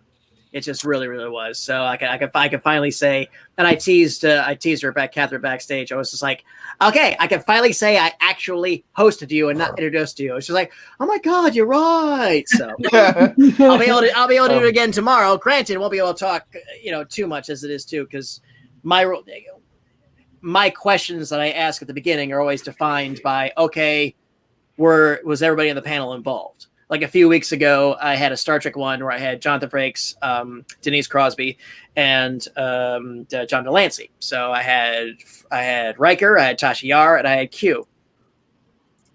So I bookended it. Okay, let's all talk about the very, very, very first episode, Encounter at Farpoint, because you were all there. And now let's talk about all good things, the very last episode, because you were all there. You know, and as opposed to that. And then Frakes was like, oh, we're going to talk about this episode and how bad it was. So I'm like, but Mr. Delancey wasn't on it. Okay, fine. I just like, we'll go down a rabbit hole you want, sir. That's fine. It's fine. Is it going to be available for rewatch? Ooh, whoops, my thing's done. I don't know. Some of our panels do get dropped on YouTube a week later. I want to say this might not be. I want to say a certain. It all depends on the contracts of the guests. So I think you might want to catch this live. I'm pretty sure of that. Don't quote me on it, but there is a chance they might come back because you. Sometimes I was like, okay, well, that will be the last time. Boom! All of a sudden they're back. I'm like, okay. So yeah. Well, not for nothing. GalaxyCon, like I said, we're doing this. We're not stopping. This isn't. And because I work for other conventions and stuff like that, a lot of them are kind of dabbling in this. But the idea is that it's kind of like, okay, we'll do this kind of a stopgap, keep the pilot light on. And again, the leadership of GalaxyCon is like, no, this is the business now. This is what we're doing. We are doing these, and we're going into deeper fandoms. And that's the nice thing about it too, is that we can get really big groups from one show that we may not necessarily be able to do at a live shows. Okay, last week, like this morning, I had like 6 people from the cast of Bones. Yep. Now, at an actual convention, we might have been able to bring in 1, maybe 2. And that's kind of it. But we now have the ability to specialize, be in these big groups, and just have this fun, effervescent energy. And there's Doctor Who stuff coming up, and again, I wish I could tell. I will drop this hint. There is more classic Doctor Who stuff waiting for final approval, and I think I'm pretty sure I could say that. I'm pretty sure I could say that. Here's the interesting thing, because Patty and I are friends for the longest time, and we've been talking to each other before this all went down. We were talking like, hey, you want to have lunch? And he's like, what are you up to now? And just like, oh, we're going to do this and this and that. And he goes, what are you doing? I'm just like, oh, I'm going to do this and this and that. Then our conversations just morphically changed. He goes, oh, well, I'm hosting the entire Star Trek panel. And I got Annette Badland this week, and I got Nick Briggs next week. I'm just like, all of our conversation went into that kind of realm. I was just like, how did this happen? I was like, I don't want to, give too much credence to this virus, but yeah, we were a lot of the folks who were just too busy for us were kind enough to come on, and we appreciate them. Trust me, we appreciate them, and we. Yeah, similar thing happened to me, with my writing. Yeah, the opportunities had just. I would never have thought that somebody would come to me and go, Mackenzie, you need to write the pilot of the screenplay of The Right of Wands. Nobody else can do it. You have to do it. So I'm like, okay. And I've been doing it. And it's like, now that I've gone through it, I'm like, I understand now why so many books to movies are just not the same. And I finally get that. I would never have understood that, nor would I have ever imagined that I would be the one writing this pilot. But here we go. And got people who want to do it, and I actually have a couple actors already that are like, I want to be in your movie. And this is like, there is another invention. Yeah. I mean, and people, it's all about looking at this as, I don't mean to sound opportunistic, but seeing it as a challenge to be like, let's figure this out. How do we do this? The leadership at GalaxyCon, they did that. They did that, and now, like I said, it's getting really interesting. Again, the ability to like, well, okay, let's do something for this show. Let's just get everybody we absolutely possibly can. And the nice thing about this too is that we're able to get guests that, just for their own reasons, they're really not interested in doing a physical con. Yeah, but they will sit in they'll sit in their living room or in their office or whatever, and they're content to talk to everybody. So, and yeah, from my own standpoint too, I've been able to host talent that normally I never would have at a physical convention, because it's talent that you introduce them and you walk away. Like ladies and gentlemen, the star of Arrow, Torchwood, and Doctor Who, John Barrowman, and then you run for your life. He is correct. And then you run off stage. You know, it's like you say, ladies and gentlemen, Mr. William Shatner. Then you walk off stage, and and then that's it.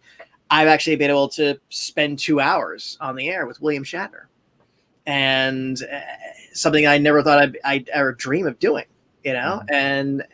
And we got along well. I knock on wood for that. So, and I'm not saying this in any sort of braggart. I'm not saying this to say like this is the greatest thing ever. It's just that I consider myself lucky, and I'm thankful. I'm thankful to GalaxyCon for giving me this opportunity. I'm thankful to everybody who tunes on in. And yeah, it's a year ago, my life was pretty bleak. I had lost my day job of 13 years, and I really wasn't quite sure where to go. And now I'm doing okay. And like I tell everybody, I'm doing okay. If anybody who's doing okay is the new awesome right now. Mm-hmm. Yes, and that's what I tell everybody. It's just like, look, if everybody is just holding on, we'll get through this. Mm-hmm. And I think we'll get through this. And I think the best thing about this is, I think this can work in conjunction with the brick and mortars. Once we start getting back in here, and COVID-19 is a memory, and I think you will see an integration where GalaxyCon just never ends. So, okay, we're done with Louisville, or we're done with Raleigh, but here's another part of it that just continues on. Or somebody, you can make an announcement. Hey, I'm going to be going to GalaxyCon, right? I miss Raleigh. That was our biggest show.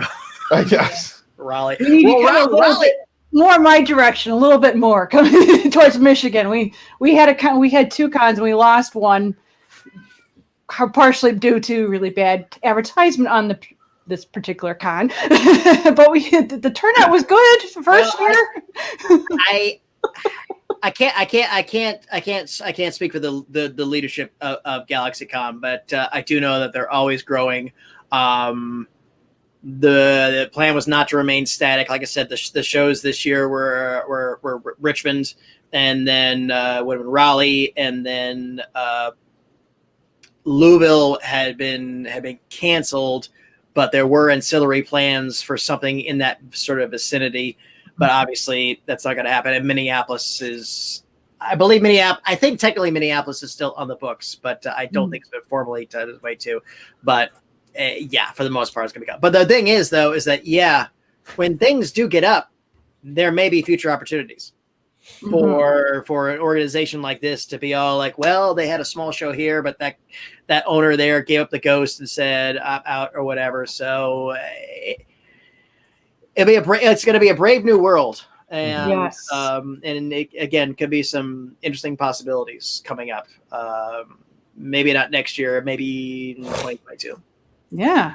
Well, I hope you do make it my way, because I'll go to one of your shows. That's for sure. If it's and big and small, whatever. Like I said, one thing I greatly admire about Mike Broder, the owner, is that he dreams big. He is an entrepreneur. He is an entrepreneur, and he's an entrepreneur, and Sandy is a believer in humanity. So with the two of them, they really are a fantastic yin and yang power team, and they've really taken this brand up to new places. And I'm not saying this in an ass kissy sort of way. It's just the truth. I know that. I think innovation. The testament that GalaxyCon that I only see out there, all I see is GalaxyCon. There's nobody else. That's a testament to Mike and Sandy for pushing this out there and making it the thing. And they got the perfect guy captaining the boat out there. And I got to make one thing, because somebody had mentioned it. Happy birthday to me. Yes, August 20th. I share with a bunch of other people. I call it the survival birthdays. Sylvester McCoy, Sophie Aldred, the late great Anthony Ainley, and Mr. Barnaby Edwards, who plays the Dalek operator and does a lot of, I believe, the writing and directing of the Big Finish audios. But yeah, I share their birthday, August 20th. I'm a Leo. Wait, so, all of them? All of them. And Jonathan Franks. And Jonathan Franks, yeah. Yeah. Yep. Sophie and Sylvester had the same birthday? They have the same birthday, and Anthony Ainley. That's why I call it the survival birthday. All three of them. Trust me, I researched. I looked. That just seems like something in some trivia contest I would have gotten wrong on in like the 90s or something. This doctor and companion share the same birthday. Everybody in survival, with the exception of Lisa Bowerman, has got the same birthday going on out there. Wow. Thanks, Alita. So, everybody, thank you so much. We've gone on for 2 hours, but this has been a wonderful chat, Patty. And I want to thank Mike Broder and all the wonderful team at GalaxyCon. If anything, please go to GalaxyCon.com. Tell them the Legend of the Traveling TARDIS sent you. Check out Patty on all the hosting responsibilities he's got out there. I'm sure he's having a great time. And we have the GalaxyCon Live programming, which is something to be everything that's announced up there. Also on Monday nights, there is Rock Around the Ring, which is hosted by Heather, and that usually has some really fun guests. That's like a show. That's just a really fun show. They have wrestling guests on, musical guests. I think this week they've got Dana Snyder, the voice of Master Shake, and Jim Hutchinson, who is a brilliant author. They do some podcasting as well. And then on Tuesday nights, Mike Broder and I do GalaxyCon Talks Comics, where we sit down with an actual comic book talent, a writer, artist of some kind, or maybe somebody in the vein of it. Last 2 weeks ago, we had on Kirk Thatcher, who was very... Actually, Kirk Thatcher's an interesting fellow. He's the only man in history who's worked for Star Wars, Star Trek, and the Muppets. Wow. Oh, wow. So he's got that debonair thing. So Mike joked around. If you had worked on the original Planet of the Apes, I'd have to marry you. So we got Mike Perkins, a British artist actually, and we'll talk about 2000 AD to any Anglophiles out there, which is where all British comic book talent gets their start. It's the weekly anthology comic that just goes back forever. So like I said, and they were talking about expanding the programming, talking about doing some other things, and if that comes to fruition, I'll absolutely give everyone know. But yeah, please subscribe and everything else. And again, tomorrow, I hope to see one of your screen names. Hope to read off your question to my three guests tomorrow. And if not tomorrow, then hope you come back in a few weeks for John Barrowman, which is going to be... Yay. Now, I really want to say this too. Again, if you've seen John Barrowman at convention, you know he doesn't do a Q&A. Yeah. He does a show. Catherine Tate comes out, does a meet and greet, and does like sort of a cabaret thing. He comes out, and he sings, and he dances, and... This is an opportunity to legitimately post questions and for him to give answers. Yeah. So this is an incredibly rare opportunity. Very rare. So absolutely. So come on, be your best. And if that doesn't work, well, then there's always something around the corner. Like I said, anime, comics, sci-fi, the whole works. And we're just going up and over. And yeah, absolutely stay tuned. Like I said, I would love to tell you all, but we're gonna there's more cool classic Doctor Who stuff coming. Do you understand this discussion that we have? I will go, I have so-and-so from Doctor Who, and he goes, well, I've got 3 people from Doctor Who. Let's shut up. I wasn't trying to put the screws I know you're not comparing, but just like, I just like sitting here going like, well, I've got this going on. Well, it's funny that you both are saying that because I actually have a friend who asked me a question. He's like, well, why do you do this show? How does it help your brand? And I'm like, I said, I didn't really answer the question. And I'm like, it's really the key. It's networking, because when you know, like someone like Patty might know somebody else. And it's just this, once you're part of that Doctor Who family, it's that way. No. I just love it. I would go like, yeah, we're hosting this. And he goes, well, I've got William Shatner. I'm like, good. I never said that. I know you're not comparing. As William Shatner. Then that's what it is too. So that's what it is. And I'm just I love you, man. You know that. I love you forever. But But yeah. But we're gonna go ahead and go. So I'm gonna leave you with this, folks. Please, again, GalaxyCon.com. Tell them the Legend of the Traveling TARDIS sent you. Have a great time. Yeah, I'm gonna try to be there tomorrow too. So, folks, I'm gonna leave you with this last picture because I love it so much. Have a great day and stay safe. What happened to that skinny guy? Oh man. Quarantine. He hosts William Shatner. Now shut up. Have a great day, folks. See you later.